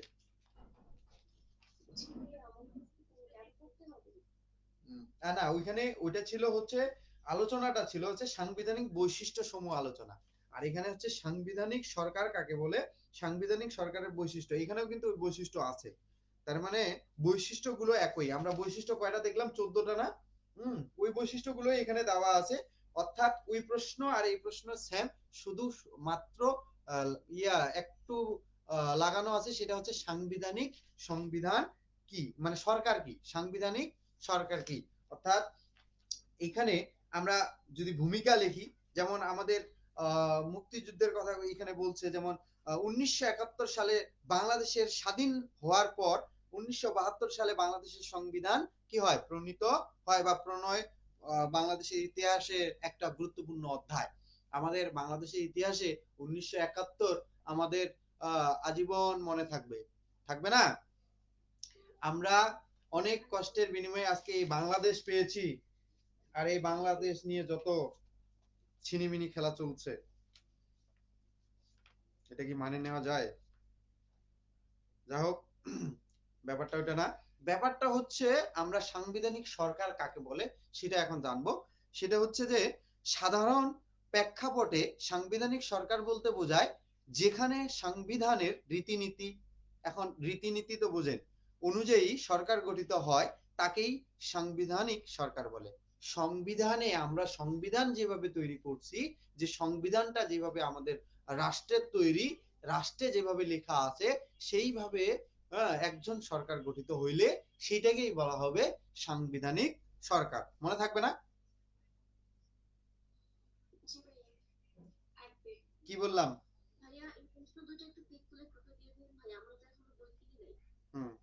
প্রশ্নগুলো আচ্ছা, তাহলে আমি কি বললাম যে সংবিধানে আমরা শর্টকাটে এইভাবে মনে রাখতে পারি, সংবিধান যেহেতু আছে সংবিধানটা মনে রাখবো যে সংবিধানের অনুসারে বা সংবিধান অনুযায়ী যখন কি হবে একটা সরকার গঠিত হবে বা সংবিধানের রীতিনীতি বা সংবিধানের মৌলিক রীতিনীতি অনুযায়ী যখন একটা সরকার গঠিত হবে, যখন সরকার গঠিত হবে, হ্যাঁ, তখন তাকে কি বলা হবে? সাংবিধানিক সরকার।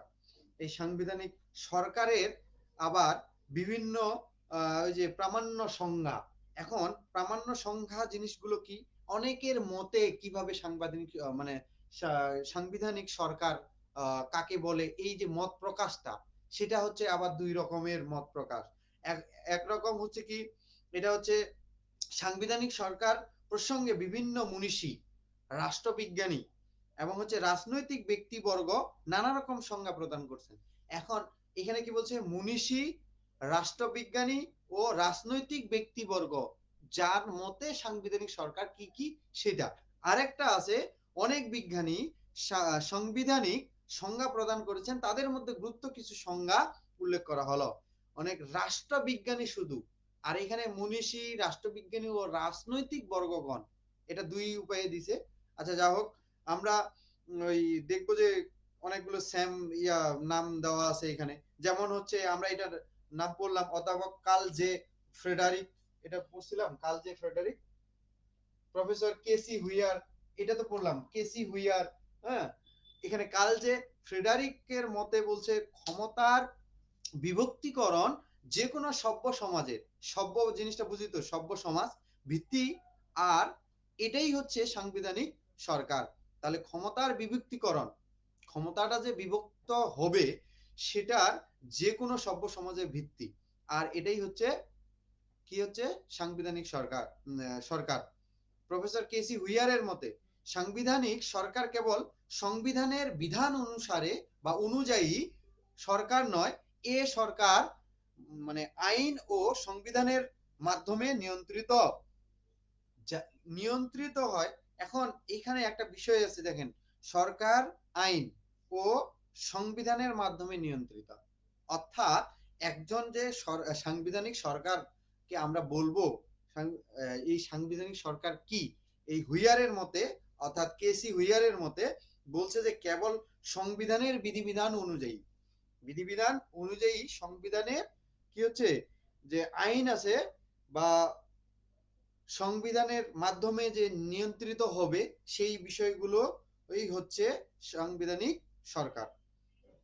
তো আমরা এটা দেখলাম, এবং হচ্ছে এরপরে আমরা যে ওই যে পরে বললাম যে রাষ্ট্রবিজ্ঞানীগুলো শুধু বলছেন, যেমন এখানে কেসি হুইয়ার হচ্ছে রাষ্ট্রবিজ্ঞানী, উনি একই সাথে হচ্ছে মনীষী, রাজনৈতিক ব্যক্তিবর্গ, এবং ওই অনুসারে ওইখানেও তার মত দেওয়া আছে এবং এখানেও তার মত দেওয়া আছে।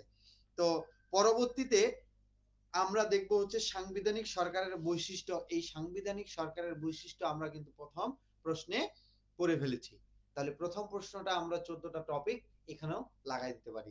এখন দেখেন, একটা প্রশ্ন ঘুরে ফিরে কিন্তু ওই জিনিসগুলোই কিন্তু আপনাদের একবার টপিক গুলো যদি মুখস্থ করতে পারেন বা মনে রাখতে পারবেন, হ্যাঁ, তখন কিন্তু একটু ওই সামনেরটা, সংবিধান কি বা সংবিধান কত প্রকার, সংবিধানের বৈশিষ্ট্য কি, হ্যাঁ, উত্তম সংবিধান কিভাবে গঠিত হয়, হ্যাঁ, বা উত্তম সংবিধান কি, এর বৈশিষ্ট্যগুলো আলোচনা করো, এইভাবে কিন্তু লেজ লাগায় দেয়। পরে প্রথমে হচ্ছে সংজ্ঞাটা দেয়, তারপরে হচ্ছে কি আলোচনা। যেমন যদি বলে যে সংবিধানের বৈশিষ্ট্য কি এবং যে সাংবিধানিক সরকার গঠিত হয় তার বৈশিষ্ট্যগুলো লিখো বা আলোচনা করো, তাহলে কিন্তু ওই ঘুরে ঘুরে প্রশ্নগুলো আবার ওই একই রকম প্যাটার্নে চলে আসতেছে। ঠিক আছে, খালি একটু আলাদা করে ওই একই প্রকারের প্রশ্ন এখানে করা হয়েছে। ওই আবার ওই একই ইয়ে কি বলে টপিকস গুলো দেওয়া আছে, আপনারা হয়তো বই থাকলে দেখলে বুঝতে পারবেন। বুঝা গেছে? তো তাহলে আমরা এটা ওই যে পরেরটা স্কিপ করলাম, যেহেতু আমরা প্রথমের প্রশ্নেই ওইটা পড়ছি যে এই যে কি বলে সাংবিধানিক সরকারের বৈশিষ্ট্য, এটা স্কিপ করলাম। ওই 14টা যে টপিকস পড়ছি ওইগুলোই এখানেও দেওয়া আছে, ওই 14টাই দেওয়া আছে। এরপরে আমরা পড়বো হচ্ছে যেমন আরেকটা প্রশ্ন আছে গুরুত্বপূর্ণ, এটাই প্রশ্ন, এটাই মনে হয় শেষ। আর যে সংবিধান বলতে কি বুঝো? সংবিধান কি, সংবিধান বলতে কি বুঝো, সংবিধান বলতে কি বুঝায়, হ্যাঁ, সংবিধান কি বুঝিয়ে লেখো, এই জিনিসগুলো কিন্তু একই, জানেন তো? সংবিধান কি, এটা হচ্ছে এক কথায় প্রকাশ। সংবিধান বলতে কি বুঝায়, এখানে সংবিধানের সংজ্ঞার সাথে দুই একটা লাইন লিখতে হয়। হ্যাঁ, মোটামুটি কিন্তু কাছাকাছি, এই প্রশ্নগুলো কিন্তু একই, একই প্যাটার্নের। ওই সংজ্ঞা, ওইখানে সংবিধান কি ওটাও সংজ্ঞা দিতে হবে, সংবিধান বলতে কি বুঝায় এটাও সংজ্ঞা দিতে হবে। আর সংবিধান আরেকটা কি কি বললাম, সংবিধান কি বুঝিয়ে লেখো, ওই একই বিষয়। তাহলে সংবিধান কি, প্রশ্নটা শুনেন কিন্তু, সংবিধান বলতে কি বুঝো, কোন কোন পদ্ধতিতে সংবিধান গড়ে ওঠে, আলোচনা করো। এখন আরেকটা এখানে লাগাই দিছে, বাংলাদেশের সংবিধান কিভাবে প্রণীত হয়েছে, হ্যাঁ, ব্যাখ্যা করো বা আলোচনা করো, এখানে দেওয়া আছে। তো প্রথমত সংবিধান কি, ভূমিকা যদি আমরা লিখি, সংবিধান নিয়ে যেভাবে আমরা লিখলাম ভূমিকা, ওইখানে সংবিধান নিয়ে আমাদেরকে আলোচনা করতে হবে। সংবিধান কি, কিভাবে গঠিত, কেন এটা গুরুত্বপূর্ণ, সংক্ষেপে আকারে আমরা যখন ভূমিকাটা লিখব, তারপরে হচ্ছে আমরা টপিকস অনুসারে দিলে সংবিধানের সংজ্ঞা, সংবিধানের সংজ্ঞা তো আমরা সবাই জানি। যেমন এখানে আবার একটু চেঞ্জ করে দিছে, রাষ্ট্র পরিচালনার জন্য একান্তভাবে প্রয়োজনীয় মৌলিক নীতি সমূহকে সংবিধান বলা হয়। ওই ঘুরে গেলে ওইটাই আসলো, যে আমরা যদি বলি যে সংবিধান কি, সংবিধান হচ্ছে একটি রাষ্ট্রের মৌলিক রীতিনীতির মাধ্যমে গঠন ও ক্ষমতা কার্যক্রমের নির্ধারিত অবস্থাকে সংবিধান বলা হয়, বা ব্যবস্থাকে বা ওই কার্যক্রম সমূহকে সংবিধান বলা হয়, তাও হবে। তো এটা একটু চেঞ্জ করে দেয় রাষ্ট্র পরিচালনার জন্য, ঠিক আছে। তারপরে আমরা এখানে হচ্ছে, এখানেও ওই যে বললাম যে আমরা যখন কার মতে সংবিধান কি, হ্যাঁ, এই যে অনেক ব্যক্তিবর্গগণ মানে বিজ্ঞানীগণ এই সংজ্ঞাগুলো মতগুলো প্রকাশ করছে, এগুলো দিলে আমরা যখন মানে স্যার যখন খাতা কাটবে, তখন স্যার মনে করে যে আসলে এই স্টুডেন্টটা অবশ্যই এই সংবিধান সম্পর্কে পড়ে আসে, এবং এই আহ, তার জন্য এত কিছু লিখতে পারছে, ঠিক আছে। আর আমরা ওই সংবিধান কি ওইটুক দিয়ে কারো মত প্রকাশ করলাম না, তাহলে কিন্তু একটু সমস্যা আছে। তাহলে আমরা বেশ কয়েকটা কি, ওই যে মানে মত আমরা, মানে বিজ্ঞানীর নাম আমরা মনে রাখবো। যেমন এটা রিপন ভাইও পড়াইলো, সিএফ স্ট্রং, তারপরে হচ্ছে কেসি, এখানে কেসি হুইয়ারের প্রত্যেকটা টপিকসে দেখতেছি যে কেসি হুইয়ারের মতটা দেওয়া আছে। তারপরে লর্ড ব্রায়োস, এখানে তো রিপন ভাইয়া বললো যে লর্ড রিপন লাগাই দিবেন, ঠিক আছে, বলছে না?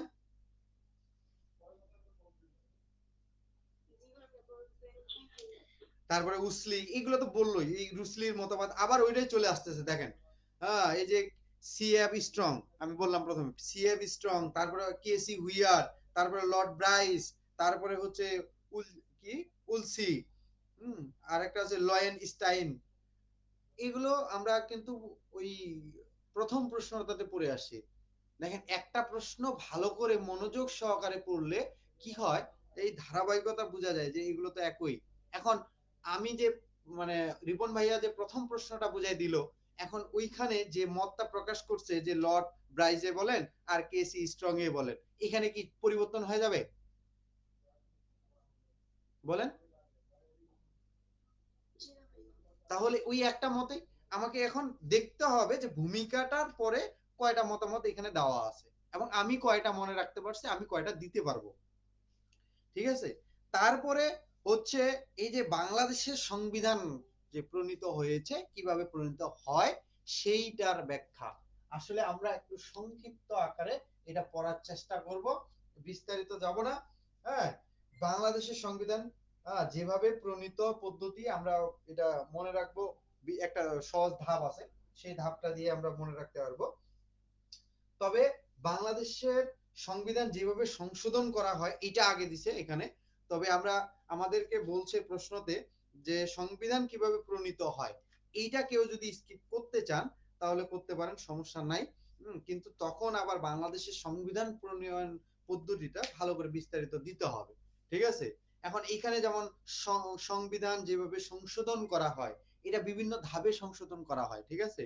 এখানে প্রথম সত্য দিছে, দ্বিতীয় সত্য, হ্যাঁ, এখন কিভাবে কেন সংশোধন পদ্ধতিটা রাখে, একটা সংবিধান তৈরি করার পর সরকার একটা স্পেস ওই সংবিধানে রাখে দিছে যে কোনো রাষ্ট্রীয় প্রধান কোনো জনগণের মতেই হোক বা কোনো যদি মনে হয় যে এই সংবিধানের কোনো জিনিস পরিবর্তন করার দরকার, সে তার রাষ্ট্রের পরিচালনায় যে দায়িত্ব থাকবে তার অধিকার আছে। হুম, এই জন্য আমাদের বাংলাদেশের সংবিধান কতবার চেঞ্জ হয়ে গেল, সংশোধিত হইলো, চেঞ্জ না সংশোধিত হইলো, ঠিক আছে? হয়েছে না? লাস্ট আমরা তাহলে এই বাংলাদেশের সংবিধান প্রণয়ন পদ্ধতিতে আমরা দেখব, আমরা যখন এটা প্রণয়ন পদ্ধতি কিন্তু আসলে যুদ্ধের পর থেকে আমরা আসব, যখন যুদ্ধ শেষ হয়, হ্যাঁ, আমরা বিজয় অর্জন করি, বাংলাদেশ আমাদের এই রাষ্ট্রের নাম হয়, তখন এই পরে যখন শেখ মুজিবুর রাষ্ট্রের ক্ষমতা গ্রহণ করে, তখন তারপরে আমরা এই যে বঙ্গবন্ধু শেখ মুজিবুর রহমানের হাত ধরেই বাংলাদেশের সংবিধান প্রণীত হয়, তখন উনি দায়িত্ব প্রদান করেন। প্রথমত আমরা একটা তারিখ লিখবো হচ্ছে 23 মার্চ 1900 কত 71 না 72 বলেন? 71 সালে তো শেষেই 16 ডিসেম্বরে আমরা বিজয় লাভ করছি, তখন তো আর পসিবল না যে ওই 14 দিনের মধ্যে সংবিধান তৈরি করা, পসিবল বলেন? এটা নির্দিষ্ট একটা সময়ে লাগবে, এবং যেহেতু প্রতিটা জনগণের কথা, একটা রাষ্ট্রের বিভিন্ন রীতিনীতির কথা বিবেচনা করে একটি সংবিধান তৈরি হবে, তার জন্য নির্দিষ্ট সময়ের প্রয়োজন। তো এই জন্য প্রথমত শেখ মুজিবুর রহমান 23 মার্চ 1972, আমরা সালগুলো মনে রাখবো, এই সালগুলোর মাধ্যমেই আমরা ওইটা বের করতে পারবো যে কোন সালে, মানে সাল তো একই থাকবে, তারিখগুলো 23 মার্চ। 23 মার্চ একটা কি করেন, 23 মার্চ গণপ্রজাতন্ত্রী বাংলাদেশের গণপরিষদ আদেশ জারি করেন, এবং এই যে গণপরিষদ আদেশ জারি করেন, এই আদেশগুলো কি কি সেটাই কিন্তু সংবিধানের প্রথম পদক্ষেপ। একটা আদেশ থাকবে, ওটা কি একটা আদেশ একটা লাইনে তৈরি করেছিল? এই যে গণপরিষদের যে আদেশ জারি, গণপ্রজাতন্ত্রী বাংলাদেশের গণপরিষদের আদেশ জারি করেন, এই যে আমরা এই আদেশগুলোকেই স্থায়ী প্রথম, মানে সংবিধানের প্রথম হচ্ছে কি পদক্ষেপ। তারপরে আমরা কি দেখব যে 10 এপ্রিল, এই যে একটা জিনিস দেখেন, 23 মার্চ, মার্চের পরে হচ্ছে এপ্রিল, এপ্রিল গেল না, 1972 কিন্তু ঠিক আছে। মার্চ, মার্চের পরে 23 মার্চের পরে যখন উনি কি করেন, একটা আদেশ জারি, গণপরিষদে আদেশ জারি করেন, ওটা কিন্তু ওই আদেশের মাধ্যমেই সংবিধানের, মানে বাংলাদেশের সংবিধানের শুরুপাত শুরুপাত হইলো। এখন যখন 10 এপ্রিল, এই 1972 সালের 10 এপ্রিল 2 দিনে গণপরিষদের অধিবেশন হয়, অর্থাৎ আলোচনা সভা হয়, এই আলোচনা সভার একজন মানে আলোচনা সভায় একজন কাকে দায়িত্ব দেওয়া হয়, কেউ কি বলতে পারবেন এই দায়িত্বটি কাকে দেওয়া হয় সংবিধান প্রণয়নের জন্য? Doctor Kamal Hossain, good. এই, হ্যাঁ, কামালে তো বললাম না, ডক্টর কামাল হোসেন। আচ্ছা, এই যে ডক্টর কামাল হোসেন, এনার সাথে আমরা এইখানে এইখানে দায়িত্ব, মানে ডক্টর কি কামাল হোসেন দায়িত্ব পেল যে সংবিধান আপনি প্রণীত করেন, কামাল হোসেন। এখন ইনি কি একাই একাই তৈরি করবে বলেন? এখানে এনার সাথে 34 জন সদস্য, 34 জন সদস্য ছিল। এই 34 জন সদস্যর প্রধান যে যিনি, মানে তিনি হচ্ছেন ডক্টর কামাল হোসেন। ইনাকে বললেন যে আপনার এই যে কি বলে, এই 34 বিশিষ্ট সদস্যের আপনি প্রধান, এবং এই 34 বিশিষ্ট সদস্যই একটা এই বাংলাদেশের সংবিধান কি করবে, প্রণীত করবে। এবং তখন তিনি এই যে 10ই এপ্রিল একটা খসড়া করেন, কি করেন, খসড়া করেন। তাহলে যদি প্রশ্ন করা হয় যে সংবিধানে, বাংলাদেশের সংবিধানে খসড়া কবে, মানে কত তারিখে করা হয় বা কত সালে, কত তারিখে, তাহলে হচ্ছে 10ই এপ্রিল 1972 সালে এই 34 বিশিষ্ট সদস্যের প্রধান হিসেবে ডক্টর কামাল হোসেন থাকেন এবং তিনি একটা সংবিধান, মানে একটা খসড়া সংবিধান প্রণীত করেন। কত দিনের অধিবেশনে? 2 দিনের অধিবেশনে। এবং তিনি আরেকটা গুরুত্বপূর্ণ কাজ করেন, তিনি কিন্তু ওই যে ভারত, ব্রিটেন ও আমেরিকা সহ বেশ কয়েকটি সংবিধান অনুধাবন করেন। অনুধাবন মানে হচ্ছে কি, সেটা ঘাটিয়ে ঘুটিয়ে দেখা আর কি, যে আসলে ওনারা কিভাবে তৈরি করছেন, কিভাবে মানে এটা আসলে তৈরি করা যায়, কি কি রাখতে হবে, কিভাবে সাজাইতে হবে, সেগুলো অনুধাবন করে তারপরে একটা কি করেন, তারপরে অধিবেশনে কি করেন, একটা হচ্ছে কি,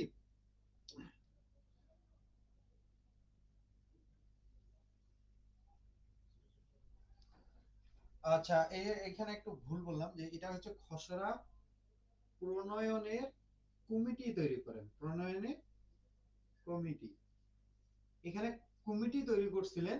এবং হচ্ছে এই যে 12ই অক্টোবর, আবার কিন্তু এক বছর চলে যাচ্ছে, অক্টোবর 1972, হ্যাঁ, এই এই সালে তিনি খসড়া খসড়া জমা দেন, এই অধিবেশনে আর কি খসড়া প্রণয়ন করেন। এখন এইখানে যে 12ই অক্টোবর 1972 সালে অধিবেশন আবার শুরু হয় এবং ওই অধিবেশনে ডক্টর কামাল হোসেন খসড়া সংবিধান প্রণয়ন করেন, খসড়া প্রণয়ন বা খসড়া সংবিধান প্রণয়ন। এখন এই যে খসড়াটা তিনি প্রণয়ন করেন, এটা কিন্তু একটা ধাপ আছে, যেমন প্রথমে কি করলো, কমিটি তৈরি করলো, তারপরে হচ্ছে একটা খসড়া করে না, হ্যাঁ, আমরা এই যে আমরা যে কোনো জিনিস, গুরুত্বপূর্ণ জিনিস যখন লিখতে যাই তখন কিন্তু আগে, বা যেমন এখন বর্তমান যেমন কি বলে, একটা বাস্তব উদাহরণ দিয়ে যদি বলি, যেমন হচ্ছে বাজার করতে যাওয়া, বাড়িতে বলে যে এগুলো এগুলো খরচ লাগবে, বাজার যেতে যেতে মনে শেষ, মনে হারে শেষ, মনে খায় নিছে, তখন তো বাড়িতে আসে আবার কেলানি, না, এগুলো তো হয়তো। এখন এগুলোর জন্য কি করে, এইগুলোর জন্য লিস্ট করে নেয় যে আসলে কি কি লাগবে, আমি ওই প্রতিদিন বকানি শুনতে পারবো না, আসলে কি কি লাগবে সেগুলো একটা খসড়া করে তারপরে বাজারে যায়, না হলে খেয়াল থাকে না। এই যে খসড়া, এইটা তিনি তৈরি করছেন যে আসলে সংবিধানটা এরকম হওয়ার দরকার, এটা তিনি অধিবেশনে ইয়া করেন, পেশ করেন, যে আসলে এগুলো আমরা যেটা খসড়া করছি এটাই কি ঠিক হবে কি হবে না। তারপর এটার মানে এখন সরকারকে সে প্রদর্শন করছে কে, এই যে প্রধান যিনি 34 জন সদস্য বিশিষ্ট যে কমিটিতে ছিল, যিনি প্রধান হচ্ছে ডক্টর কামাল হোসেন, ইনি যখন খসড়াটা পেশ করেন অধিবেশনে, তখন সরকার কর্তৃক এটা গৃহীত হবে কি হবে না, তারপর কিন্তু একটা নির্দেশ আসবে, তখন ওই নির্দেশটা মূলত ওই নির্দেশটা মূলত হচ্ছে কি, আসে হচ্ছে 4 ডিসেম্বর, এই অক্টোবরে জমা দেয়, খসড়া জমা দিছিল বা খসড়া প্রদর্শিত করছে অধিবেশনে 4 ডিসেম্বরে, যেটা হচ্ছে ডিসেম্বর, এই ডিসেম্বর 1972 সালে চলতেছে, হ্যাঁ, ওই সালেরই 4 ডিসেম্বর, 12 অক্টোবর, এগুলো যদি মনে রাখতে পারেন, দেখেন 10 এপ্রিল খসড়া প্রণীত কমিটি তৈরি হয়, তারপরে হচ্ছে 12ই অক্টোবর, এপ্রিলের পরে অক্টোবর, অক্টোবরের অধিবেশনে হচ্ছে খসড়া সংবিধান প্রণীত হয়, জমা দেয়, যেটাকে বলি জমা দেয় অধিবেশনে।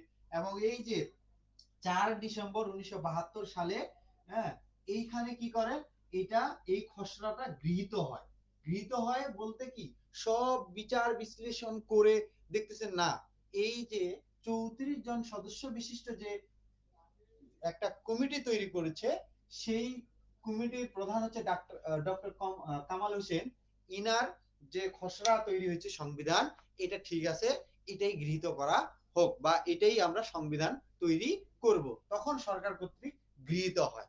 এবং এটা হচ্ছে কি, গৃহীত হলে তো হবে না, এটা কখন থেকে কার্যকর না হওয়া পর্যন্ত একটা কিন্তু ওই গৃহীত অবস্থায় থাকলে কিন্তু ওই রকমই থাকবে।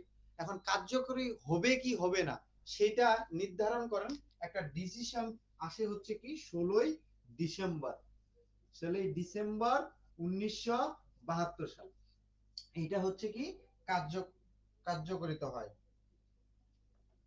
এটা হচ্ছে কার্যকর হয়, কার্যকর হয় এবং কার্যকর সিদ্ধান্ত যেটাই বলেন এটা ফাইনাল হয় যে আমরা এই যে খসড়া বা এই যেটা সংবিধান তৈরি হয়েছে এটাই হচ্ছে আমাদের রাষ্ট্রের জন্য কি করলাম, গৃহীত করলাম বা কার্যকর করলাম। এরপর থেকে এই সংবিধান কার্যকর করা মানে কার্যকর হবে বা এই সংবিধান অনুসারে রাষ্ট্র পরিচালিত হবে। বুঝা গেছে?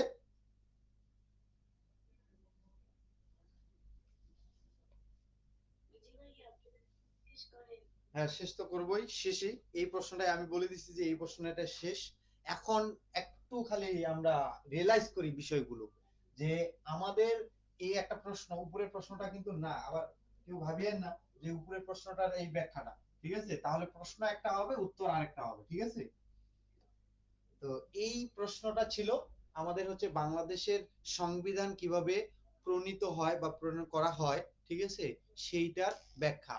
আমরা প্রথমে যখন দেখব যে 23শে মার্চ 1972 সালে, হ্যাঁ, আমাদের যখন 1971 সালে বঙ্গবন্ধু নেতৃত্বে যখন বাংলাদেশ স্বাধীন হয় বা বাংলাদেশের রাষ্ট্রপ্রধান মানে এই যে বঙ্গবন্ধু শেখ মুজিবুর হন, তখন তারপর থেকে 23শে মার্চ 1972 সালে একটা জারি মানে গণপরিষদের একটা জারি আদেশ করেন।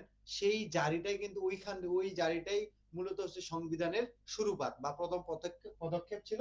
এবং 10ই এপ্রিল 1972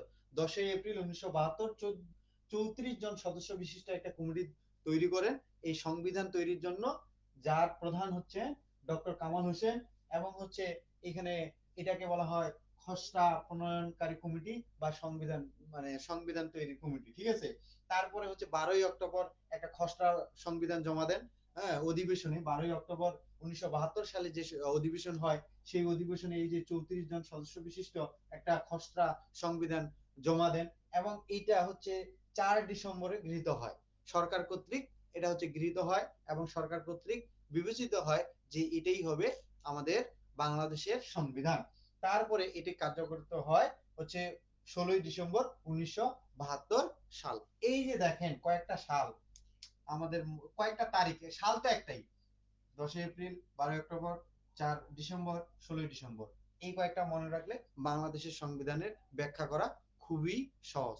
এখন ব্যাখ্যা কিভাবে করবেন, এগুলো যে আমি বলে দিলাম যে 34 জন সদস্য বিশিষ্ট, যেগুলো আমি বলতেছি যে মানে কমিটি তৈরি করা হয় কার জন্য, সংবিধান প্রণয়নের জন্য, এগুলো কি আলাদা করে এগুলা এই জিনিসগুলো মনে থাকলে কি এই ব্যাখ্যাটা লিখতে পারবেন না?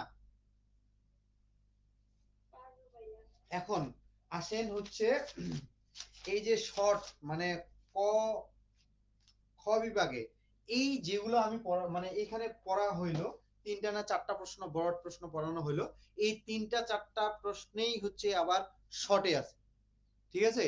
এখন শর্ট প্রশ্ন, এই ব্রড প্রশ্নগুলো পড়লে শর্ট প্রশ্ন এমনিতেই হয়ে যাবে। আপনারা যদি ভালো করে এই ব্রড প্রশ্নগুলো পড়েন শর্ট প্রশ্ন পড়া লাগবে না, এখান থেকেই শর্ট প্রশ্ন তৈরি করা হয়েছে, ওই যে ব্রড প্রশ্ন মানে শর্ট প্রশ্নে আমি একটু আপনাদের যদি বলি, যেমন আমরা সংবিধান কি এটা তো পড়লাম, সংবিধান ব্রড প্রশ্ন পড়তে গেলে তো সংবিধান কি কাকে বলে সংজ্ঞা দাও, কার কার মত আমরা দেখলাম, হ্যাঁ, কয়েক কয়েকজন বিজ্ঞানীর মতামত দেখলাম, এগুলো তো থাকবেই। আরেকটা প্রশ্ন আছে সংবিধান প্রতিষ্ঠার পদ্ধতি, এটা প্রতিষ্ঠার পদ্ধতিগুলো তো আমরা পড়লাম। সংবিধানের বৈশিষ্ট্য, এটা খুবই গুরুত্বপূর্ণ, উত্তম সংবিধানের বৈশিষ্ট্য, এটা আমরা পড়ানো হলো। তারপরে আছে হচ্ছে আহ কোথায়, হ্যাঁ, সাংবিধানিক সরকার বলতে কি বোঝায় একটু আগে এটা বললাম। এই তো, আর তো গুরুত্বপূর্ণ কোনো প্রশ্ন নেই। তো কি এগুলো পড়া হয়নি? তাহলে আপনাদের কি কাজ থাকবে বলেন? আপনাদের কাজ থাকবে এই যে প্রশ্নগুলো পড়ানো হইলো, হ্যাঁ, প্রশ্নগুলোর ছবি আমি গ্রুপে দিয়ে দিব। এই ছবিগুলো দেখে যে টপিকস গুলোর কথা বলা হইলো সুন্দর করে আপনারা লিখবেন, হ্যাঁ, কিভাবে আহ কত পাতা লাগতেছে এবং হচ্ছে এটার এটার টপিকস গুলো মনে রাখতে হবে। আমি কিন্তু আগামী ক্লাসে যখন ক্লাস নিব আগে কিন্তু এই প্রশ্নগুলো বলবো এবং এক এক করে টপিক গুলো ধরবো যে কি কি টপিক আছে, কি কি টপিক দিবেন, কিভাবে লিখবেন, ঠিক আছে?